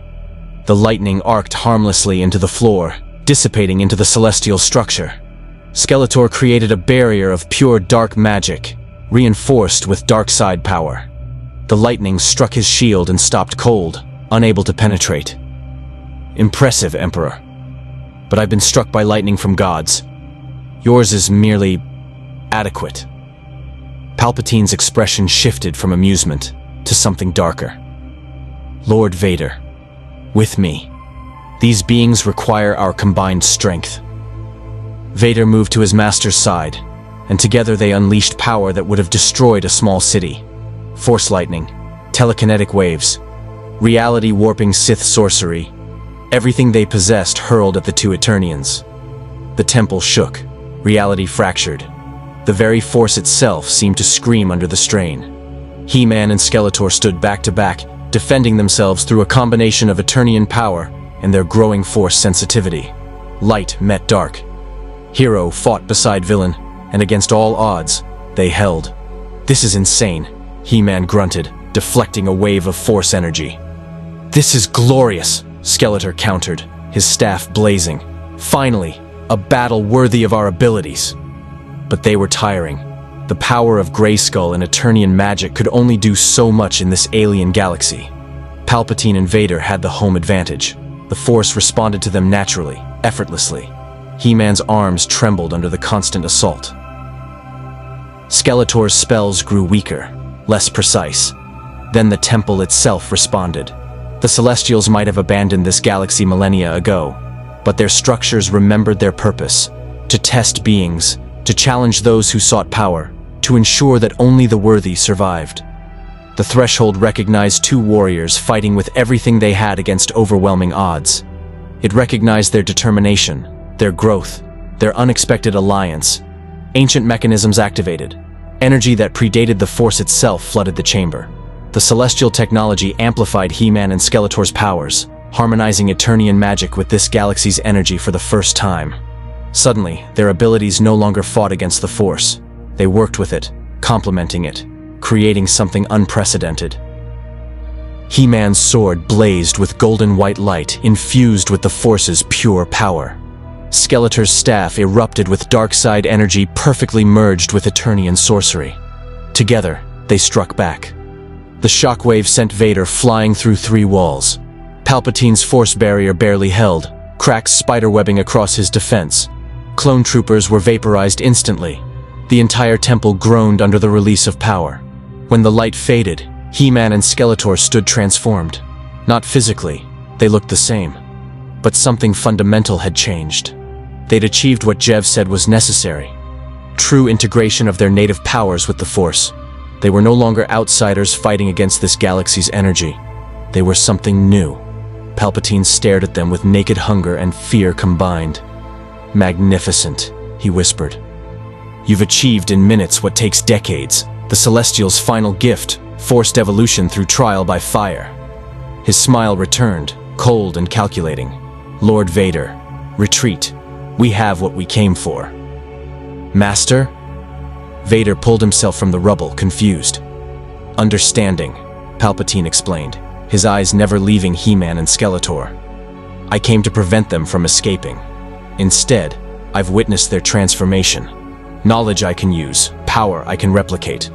They've shown me how to merge foreign power systems with the Force." He began backing toward the exit. "Let them have this victory. The war has only begun." Imperial forces retreated in organized chaos, following their Emperor's command. Within minutes, the temple stood empty except for He-Man and Skeletor, surrounded by destruction and breathing hard. "We won," He-Man said, disbelieving. "We survived," Skeletor corrected. "There's a difference." He looked at his staff, feeling the new power flowing through it. "But the Emperor was right. Something has changed. I can feel the Force now, truly feel it. And it feels right. Like I've finally found the missing piece." He-Man felt it too. The power of Grayskull no longer struggled against this galaxy's energy. Instead, they merged perfectly, creating something greater than either alone. "What do we do now?" Skeletor's grin was predatory. Now we begin the real game. The Emperor thinks he's seen my full power. He's wrong. And when I'm ready, I'll teach him what true ambition looks like." "And I'll stop you," He-Man said automatically. "Of course you will." Skeletor's tone was almost affectionate, as is tradition. "But first, we both need to master these new abilities, learn this galaxy's secrets, grow stronger." He extended his hand, not in friendship, but in temporary truce. "Continue our alliance until we're ready to resume our proper roles?" He-Man hesitated, then clasped the skeletal hand. "Until we're ready. But Skeletor, if you hurt innocents, alliance or not, I'll stop you." "I wouldn't expect anything less." Skeletor released his grip. "Now, shall we explore this temple further? The keystone may be destroyed, but the Celestials left other treasures, knowledge, power, technology that predates the Force itself." Together, the eternal enemies ventured deeper into the ancient structure, seeking answers about this galaxy and their place in it. Behind them, the Imperial forces withdrew to orbit. And across the stars, Palpatine smiled, already planning how to use what he'd learned. The galaxy would never be the same. 3 months passed in the Celestial Temple. 3 months of exploration, training, and uneasy partnership. He-Man and Skeletor delved into the Threshold's deepest chambers, uncovering knowledge that the Jedi had never imagined and the Sith would kill to possess. The Celestials had left more than just the keystone. They'd left an entire library of understanding about reality's fundamental nature. He-Man sat in meditation within a chamber that existed simultaneously in multiple time periods, practicing the technique Jev had started teaching him before escaping through the portal. The light side of the Force flowed through him naturally now, responding to his protective instincts and desire to help others. But he'd learned something important. The light side wasn't about suppressing emotion as the Jedi taught. It was about channeling emotion toward constructive ends. When he thought of the younglings he'd saved, the Force surged with warm approval. When he remembered his duty to Eternia, the power of Grayskull and the Force merged seamlessly. He was no Jedi, would never be one. But he was something else, a champion of 2 worlds, wielding 2 power systems in harmony. In a different chamber carved from stone that predated stars, Skeletor immersed himself in dark side philosophy while maintaining his Eternian identity. He'd discovered that the Sith's approach to the dark side was limited. They focused on passion, anger, hatred, powerful emotions, certainly, but crude. Skeletor had always been more sophisticated. The dark side responded to ambition, yes, but also to cunning, strategy, the patient long game. Where the Sith burned bright and consumed themselves, Skeletor learned to nurture darkness like a careful gardener. His magic grew stronger daily, fueled by dark side energy, but shaped by decades of experience. He was becoming something the galaxy had never seen, a dark sorcerer who wielded the Force without becoming its slave.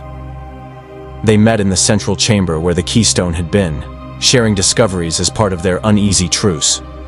He-Man had found holocrons containing information about Force healing and battle meditation. Skeletor had uncovered Sith alchemy texts and techniques for creating Force-sensitive artifacts. Both had grown tremendously powerful. The Empire hasn't tried to breach the anomalies again, He-Man observed. Checking the temple's sensor systems, ancient celestial technology that monitored everything within 100 light-years. They're watching, but keeping distance. Palpatine is patient, Skeletor said, studying a holographic star map. He knows we're growing stronger, learning. He's likely doing the same, analyzing what he witnessed during our battle. When he strikes again, it will be with understanding of our capabilities. Then we need to be ready. He-Man activated a section of the map, highlighting several systems. I've been thinking about what happens after we leave here. The Jedi are scattered, hunted. The Empire tightens its grip daily. People suffer while we hide in ancient ruins. And you want to help them, Skeletor said flatly. Of course you do. It's what you are. The eternal hero. Unable to witness injustice without intervening. Yes. He-Man met his enemy's hollow gaze. I know our alliance is temporary. I know eventually we'll be enemies again. But while we're working together, I won't ignore people in need. The Empire is a fascinating political structure built on lies and fear, Skeletor interrupted. Palpatine conquered an entire galaxy through manipulation rather than brute force. Impressive, but ultimately fragile. Fear-based empires always collapse eventually. The question is, what replaces them? He-Man frowned. You're not actually considering trying to overthrow him? Skeletor, he's the most powerful being in the galaxy. Currently, Skeletor's smile was enigmatic. But power is relative. 3 months ago, we barely survived his assault. Now, we've integrated our abilities with the Force. We understand this galaxy's energy. We've found knowledge the Sith lost millennia ago. When, not if, we face Palpatine again, the outcome may surprise you. I won't help you conquer the galaxy, He-Man said firmly. Even if it means fighting you and the Emperor simultaneously. I wouldn't ask you to. Skeletor waved dismissively. Your role is to oppose me, as always. But consider this. Would this galaxy be worse under my rule than under Palpatine's? At least I'm honest about my intentions. I don't pretend to be a savior while orchestrating genocide. It was a disturbing argument because it contained truth. Skeletor was evil, ambitious, cruel, but he was transparently evil. You knew where you stood with him. Palpatine hid behind political theater while committing atrocities. Which was worse, honest tyranny or deceptive oppression? Before He-Man could formulate a response, the temple's alarms activated. The sensor systems lit up with contacts, multiple Imperial Star Destroyers dropping out of hyperspace, surrounding the planet. But these weren't the patrol ships from before. These were fully armed battle groups, carrying thousands of troops and dozens of starfighters. He's done being patient, Skeletor observed calmly, watching the tactical display. Overwhelming force. Classic strategy when subtlety fails.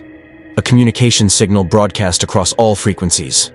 Palpatine's voice, amplified through the Force itself, filled the temple.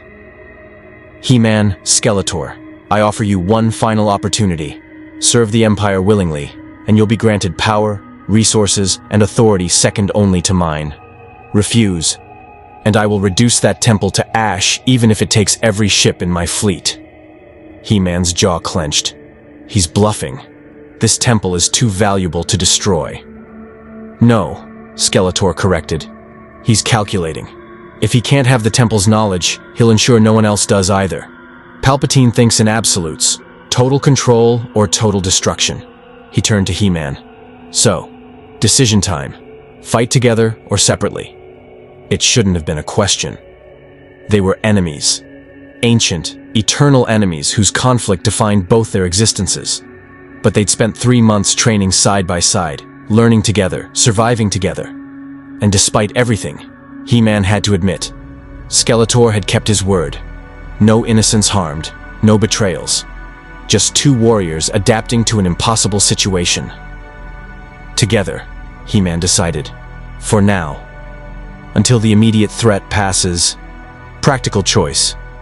Skeletor gathered his belongings, scrolls, holocrons, artifacts they'd recovered. Then I suggest we make a tactical retreat. The temple has served its purpose. We've learned what we can. Time to take that knowledge into the galaxy and see what chaos we can create. I'm not creating chaos, He-Man protested.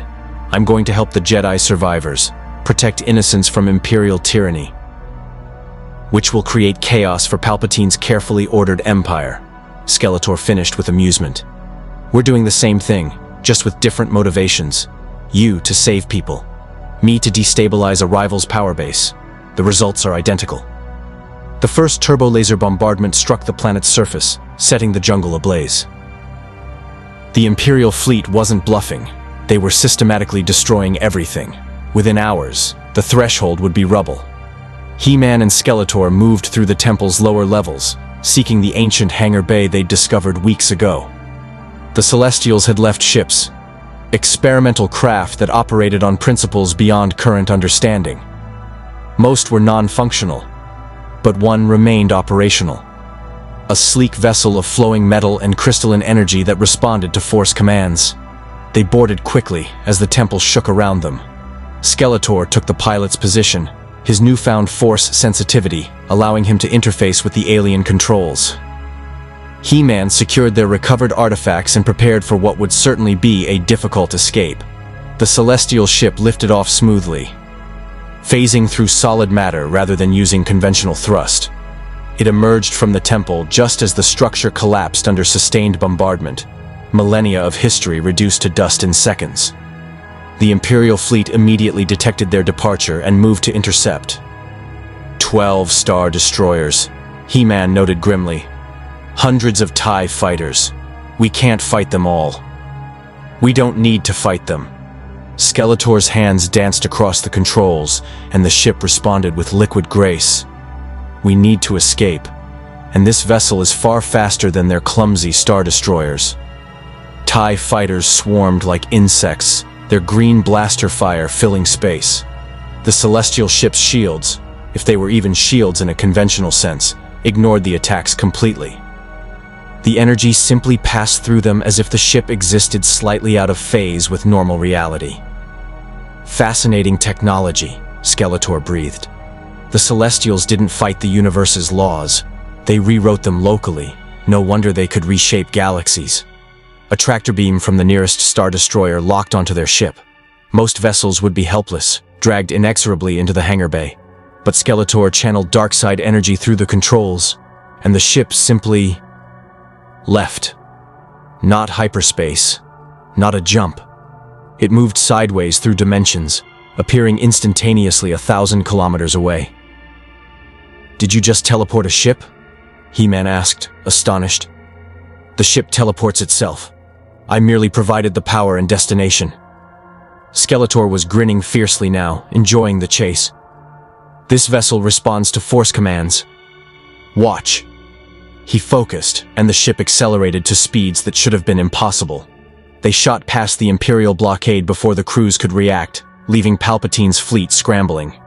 Within seconds, they'd reached minimum safe distance for hyperspace. Just before they jumped, He-Man looked back at the planet. The threshold, ancient, mysterious, powerful, was gone. Burned away by Imperial weapons. Knowledge lost, history erased. All because Palpatine couldn't control it. Another atrocity on his conscience, He-Man said quietly.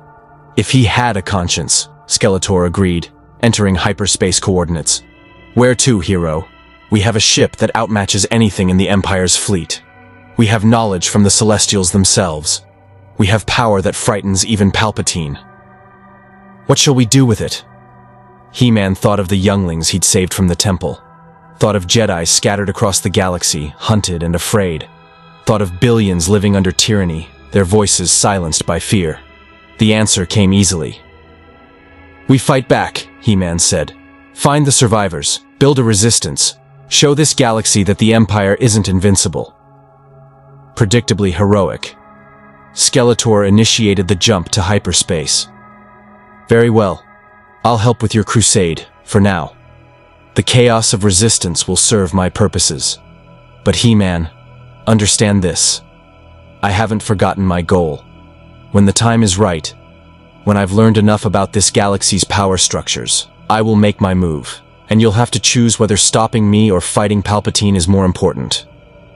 "When that time comes," He-Man replied, "I'll stop you both." Skeletor laughed, genuine amusement in the sound. "That's why our conflict is eternal. Your absurd optimism against my realistic ambition. It never gets old."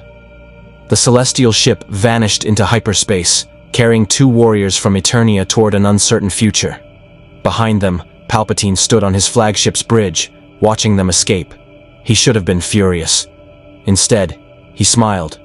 "Interesting," the Emperor mused. "They've chosen to oppose me directly. How convenient. Now I can track their movements, study their tactics, and when the moment is perfect, crush them completely." He turned to Vader. "Let them play at resistance. Let them gather survivors and inspire hope. It will make their eventual destruction all the more satisfying." "Yes, my master," Vader intoned. Across the galaxy, the stage was set. Empire versus Rebellion. Sith versus Eternians. Hero versus villain versus tyrant. The Clone Wars had ended, but a different kind of war, stranger and more unpredictable, had just begun. 6 months after escaping the threshold, He-Man had become a legend whispered across the Outer Rim. Stories spread of a golden warrior who appeared when Imperial tyranny struck hardest, liberating prison transports, defending refugee colonies, standing alone against entire battalions. Some called him a rogue Jedi. Others claimed he was a Force god made flesh. The truth was simpler and stranger. He was a champion doing what champions do. The celestial ship had become his base of operations, hidden in the debris fields of the rogue Anth system. He'd modified one of the vessel's chambers into a command center, tracking Imperial movements and coordinating with scattered resistance cells. Jedi survivors trickled in, a Padawan here, a knight there, traumatized refugees from Order 66 seeking purpose beyond mere survival. Master Jev Parek had made contact from Eternia, transmitting through experimental dimensional communication technology the sorceress helped develop. The messages were brief, distorted, but contained crucial information. Eternia remained safe, though the sorceress warned that the longer He-Man stayed away, the more unstable the power of Grayskull became in this foreign reality. He had perhaps a year before he'd need to return home or risk losing his powers entirely. A year to make a difference. A year to build something that could survive his departure.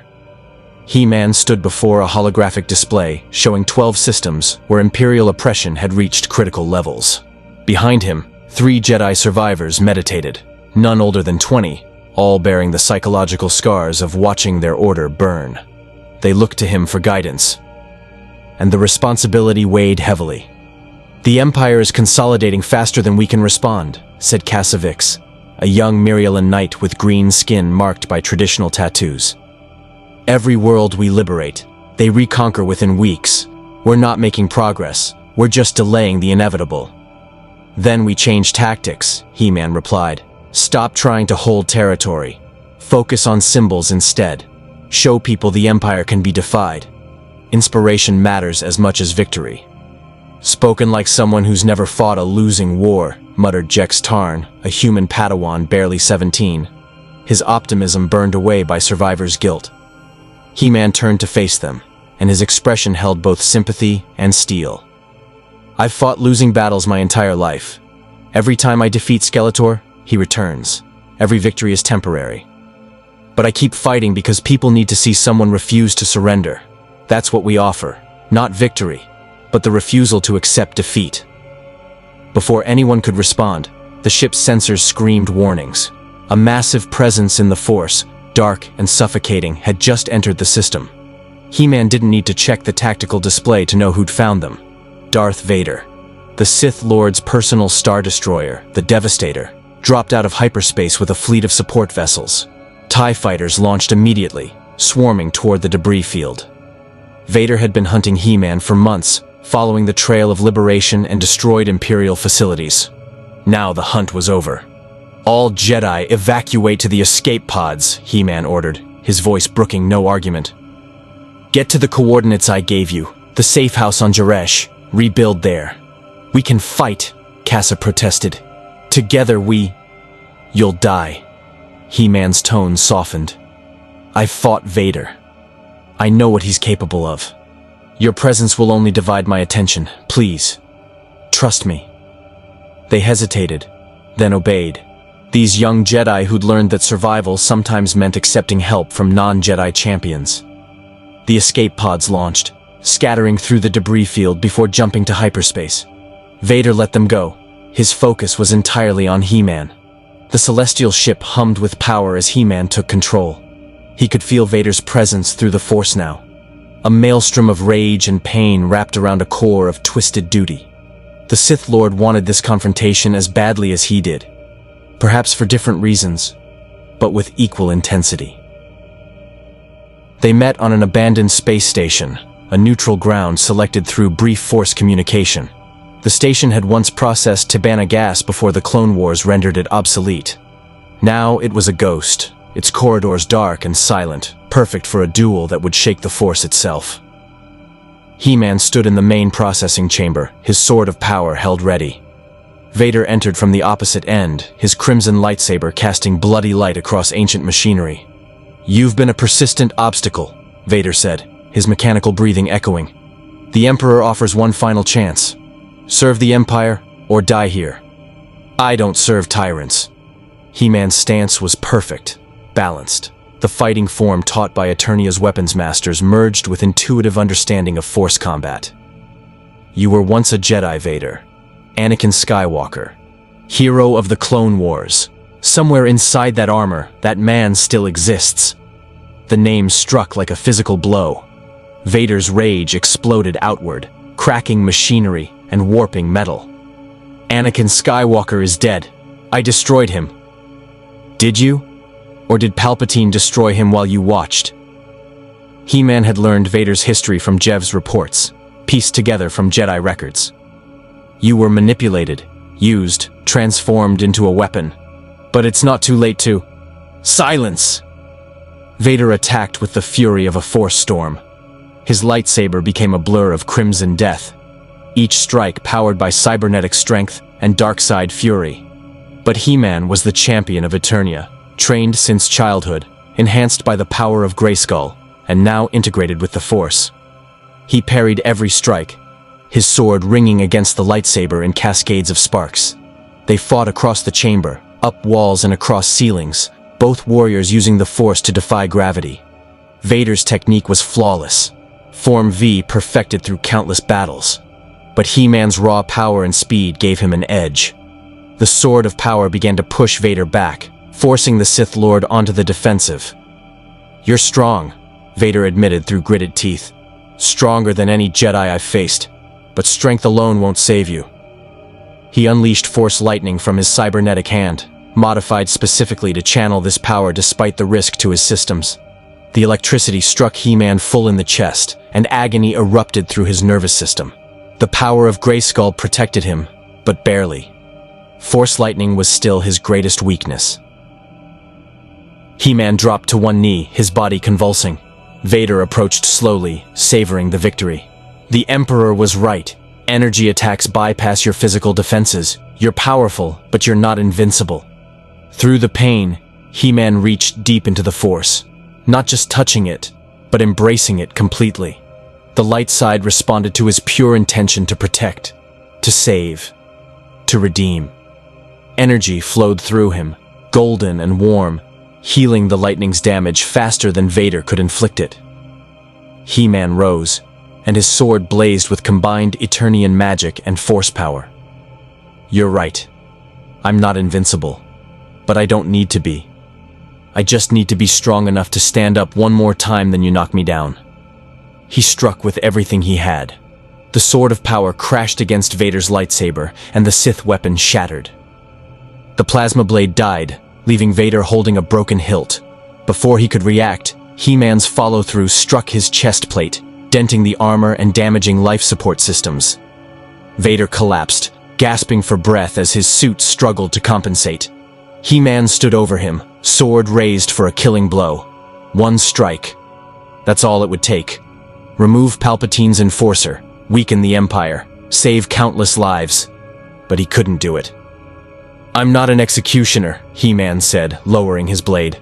And somewhere inside that armor is a man who can still be saved. When you're ready, when you remember who you were, find me. Until then, tell your Emperor that I'll keep fighting, keep inspiring resistance, keep showing this galaxy that the Empire isn't invincible. He turned and walked away, leaving Vader alive but defeated. It was perhaps the most strategic mistake of his campaign, but it was also the most heroic choice. And He-Man was, at his core, a hero. As he returned to his ship, he felt a familiar presence, dark, powerful, amused. Skeletor. His ancient enemy had been watching the entire confrontation. Skeletor's celestial vessel materialized beside He-Man's with the casual arrogance of someone who'd mastered dimensional phasing. The skeletal sorcerer teleported directly into He-Man's command chamber, his arrival announced by the scent of ozone and dark magic. That was beautifully foolish, Skeletor said without preamble. You had Vader helpless, the Emperor's attack dog, his enforcer, the symbol of Imperial might, and you let him live out of misguided mercy. I don't kill defeated opponents, He-Man replied tiredly. Where have you been for 6 months? I thought our alliance was always temporary, and you knew it. Skeletor activated the holographic display, showing a star map with dozens of systems marked in red. While you've been playing hero, rescuing refugees, fighting Imperial battalions, inspiring hope, I've been building something more substantial. Power bases, criminal alliances, intelligence networks. I've infiltrated the Empire's structure from within. He-Man stared at the display, recognizing the strategic brilliance. Skeletor hadn't been fighting the Empire openly. He'd been corrupting it subtly, turning its own systems against it. You're trying to take control from inside. Precisely. Skeletor's eyes gleamed with dark satisfaction. Palpatine conquered through deception and patience. I'm using the same approach. Every corrupt governor who takes my bribes, every admiral who accepts my gifts, every criminal syndicate that swears loyalty. They're pieces on a galactic chessboard. In 5 years, perhaps 10, I'll have enough influence to challenge the Emperor directly. And then what? He-Man's voice hardened. You become the new tyrant? Replace Palpatine's oppression with your own? At least I'll be honest about it. Skeletor's tone suggested this was an improvement. But that's a problem for future US to resolve. Present us as a more immediate concern. Palpatine knows what we're both doing. He's allowed our resistance to continue because it serves his purposes. We're pressure valves, drawing out dissidents and rebels so he can catalog them. When he's ready, he'll crush us both simultaneously. Then we strike first, He-Man said. Together. Use your networks and my resistance cells.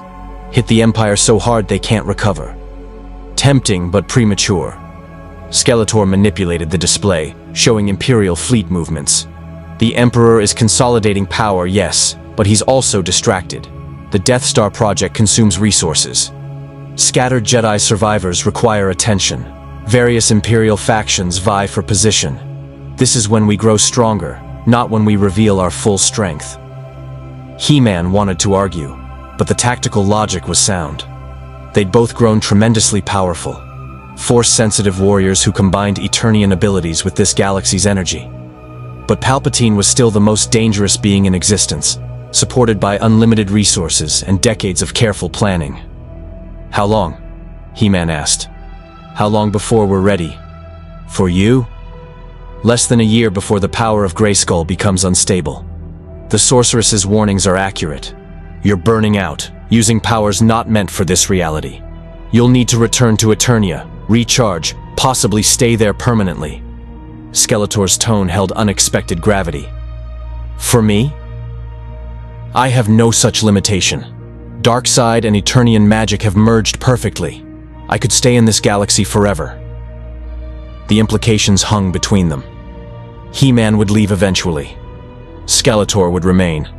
Whatever balance they'd created would shatter, leaving Skeletor free to pursue his ambitions without opposition. You'll try to conquer the galaxy, He-Man said flatly. Obviously. Skeletor didn't deny it. That's what I do. What I've always done. The only question is whether I'll overthrow Palpatine or absorb his empire into my own power structure. Either way, I'll rule something far larger than Snake Mountain. And I'll stop you. You'll try. Skeletor's smile held genuine fondness, the twisted affection of eternal enemies. But you'll be on Eternia, maintaining the power of Grayskull, protecting Castle Grayskull. You can't fight wars on two fronts. Eventually, you'll have to choose, Eternia or this galaxy, and we both know which you'll choose. He-Man's fists clenched because Skeletor was right. Prince Adam's duty was to Eternia first. The power of Grayskull was Eternia's defense, not this galaxy's. When the time came, he'd have to go home, leaving this reality to face Skeletor and Palpatine without him, unless he found another way. What if we ended it now? He-Man proposed suddenly. Not the Empire, that's too big, but our conflict. What if we worked together permanently, combined our strengths to actually fix this galaxy before I have to leave? Skeletor studied him with unreadable hollow eyes. For a moment, something flickered there. Consideration, perhaps even temptation. Then it vanished, replaced by familiar ambition. No, Skeletor said simply. Our conflict is eternal, because it's fundamental. You create order through heroism and inspiration. I create order through power and control. We're opposite sides of the same coin, and the galaxy needs both. Too much of your way leads to the Jedi's failure. Rigid morality blind to practical reality. Too much of my way leads to Palpatine's tyranny. Power without purpose, beyond self-aggrandizement. Our conflict keeps both extremes in check. That's a surprisingly philosophical answer, He-Man admitted. I contain multitudes. Skeletor moved toward his teleport coordinates. I came to deliver a warning, actually. Palpatine is planning something for Vader, a test of loyalty involving Force-sensitive children. It happens in 3 days on Shandar. Your conscience won't let you ignore it. Why tell me this? Because I want you to intervene. Vader's defeat has made him contemplative, weak. If you save those children and spare him again, it might fracture his loyalty to Palpatine. Chaos in the Empire's upper ranks serves my purposes. Skeletor's form began to fade. See? I'm helping your crusade while advancing my own goals. We're not so different, you and I. We're nothing alike, He-Man said automatically. Keep telling yourself that. Skeletor's voice echoed as he teleported away. See you in 3 days, hero. Try not to die before I return. Alone in his ship, He-Man stared at the star map. 3 days to prepare. 3 days before another confrontation with Vader, another chance to redeem a fallen warrior. 3 days before the next move in a galactic chess game, he was only beginning to understand. He thought of Eternia, of Castle Grayskull standing eternal, of the sorceress maintaining the power of Grayskull's connection across impossible distance, of his duty as champion. He thought of this galaxy, of younglings who needed protection, of Jedi survivors who needed hope, of billions suffering under tyranny. 2 worlds, 2 duties. Eventually, an impossible choice. But not today. Today he was still He-Man, champion of Eternia, and symbol of resistance in a galaxy far from home. Today he had children to save and an empire to defy. He set coordinates for Chandar and prepared for battle. Behind him, scattered across the galaxy, resistance cells activated. Jedi survivors emerged from hiding. And somewhere in the shadows, Skeletor's networks pulsed with dark purpose. The Clone Wars had ended with Order 66, but a new conflict was beginning. stranger, more personal, and ultimately more consequential. Three forces vied for the galaxy's future: Palpatine's tyrannical order, He-Man's heroic resistance, and Skeletor's ambitious scheming. The celestial ship jumped to hyperspace, carrying He-Man toward his destiny. The Force itself seemed to hold its breath, uncertain which path would prevail. Light or dark, hero or villain, empire or freedom. In the end, perhaps the answer was all of them, locked in eternal conflict, each shaping the galaxy through opposition to the others. Some questions didn't have answers. Some battles were never meant to be won, only fought with honor, courage, and unwavering conviction. He-Man touched the sword of power, feeling the power of Grayskull surge through him one more time. Whatever came next, he'd face it as he always had, standing tall, fighting hard, and refusing to surrender. By the power of Grayskull, he had the power, and he would use it to protect those who couldn't protect themselves. For as long as his strength endured, the galaxy would never be the same. The mission to Chandar succeeded beyond expectation. He-Man saved 16 Force-sensitive children from Imperial collectors, and Vader, wounded, conflicted, questioning, let them escape. Skeletor's prediction proved accurate.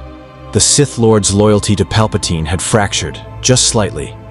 But fractures in absolute faith inevitably widened. In the months that followed, He-Man's resistance grew into something resembling a movement.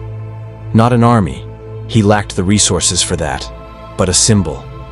Across the galaxy, people whispered of the Golden Warrior who defied the Empire without fear. Jedi survivors found courage to continue their traditions in secret. Rebellion sparked in hearts previously resigned to tyranny. Skeletor's Shadow Empire expanded with equal success. Criminal syndicates, corrupt governors, ambitious admirals, all became pieces in his grand design. Where He-Man inspired through heroism, Skeletor corrupted through ambition.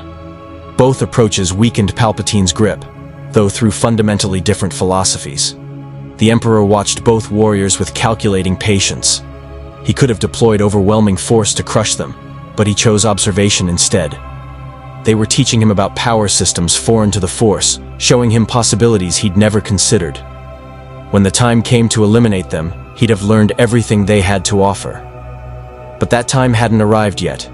11 months after arriving in the galaxy, He-Man felt the power of Grayskull begin its final deterioration. The dimensional connection to Eternia grew unstable, causing painful fluctuations in his abilities. The sorceress's warnings proved prophetic. He had weeks, perhaps days before the power failed completely or consumed him. He prepared to leave, gathering the Jedi survivors he'd saved and establishing them in a hidden temple on Lothal. They would continue the fight without him. These young warriors who'd learned that heroism transcended the Jedi Order's rigid traditions. Skeletor came to see him off. Their final meeting before He-Man's departure, surprisingly without hostility. "You're really going," Skeletor observed, watching He-Man prepare the celestial ship for its final dimensional jump.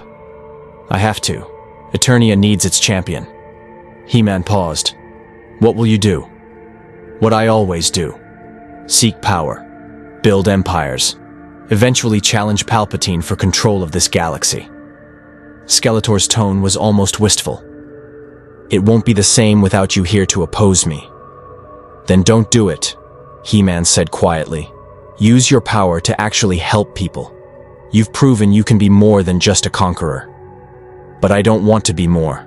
Skeletor's honesty was brutal. "I am what I am, ambitious, power-hungry, willing to use darkness to achieve my goals. The difference between me and Palpatine is, I'll build something that serves a purpose beyond ego. An empire with vision, not just control. That's still tyranny. Perhaps. But it's honest tyranny." Skeletor extended his skeletal hand one final time. "Goodbye, He-Man. When you return to Eternia, remember, this galaxy changed because we were here. For better or worse, we left our mark." He-Man clasped his enemy's hand. "When you overthrow Palpatine, and I know you will, try to remember mercy. Try to remember that power without compassion becomes monstrosity. I'll take it under advisement." Skeletor's smile suggested he wouldn't. Now go. Castle Grayskull calls its champion home. The dimensional portal opened, carved by the celestial ship's advanced technology, and powered by the last surge of the power of Grayskull. Through it, He-Man glimpsed Eternia. Home. Unchanged. Eternal. He stepped through, the portal closing behind him, severing his connection to the Star Wars galaxy forever. Or so he thought. Years later, when the rebellion against the Empire grew into genuine threat, when Jedi survivors emerged to train a new generation, they would tell stories of the Golden Warrior who'd showed them courage. When Skeletor finally challenged Palpatine, and he would. Eventually, the Emperor would face an enemy who'd learned everything the Celestials taught and evolved beyond traditional Sith limitations. The galaxy far, far away had been touched by Eternia's power, changed by the collision of two realities. And though He-Man returned home, his legacy persisted, proof that even in the darkest times, heroism could spark hope. May the Force be with you, and may the power of Grayskull endure forever. May the Force be with you. More stories await. Race.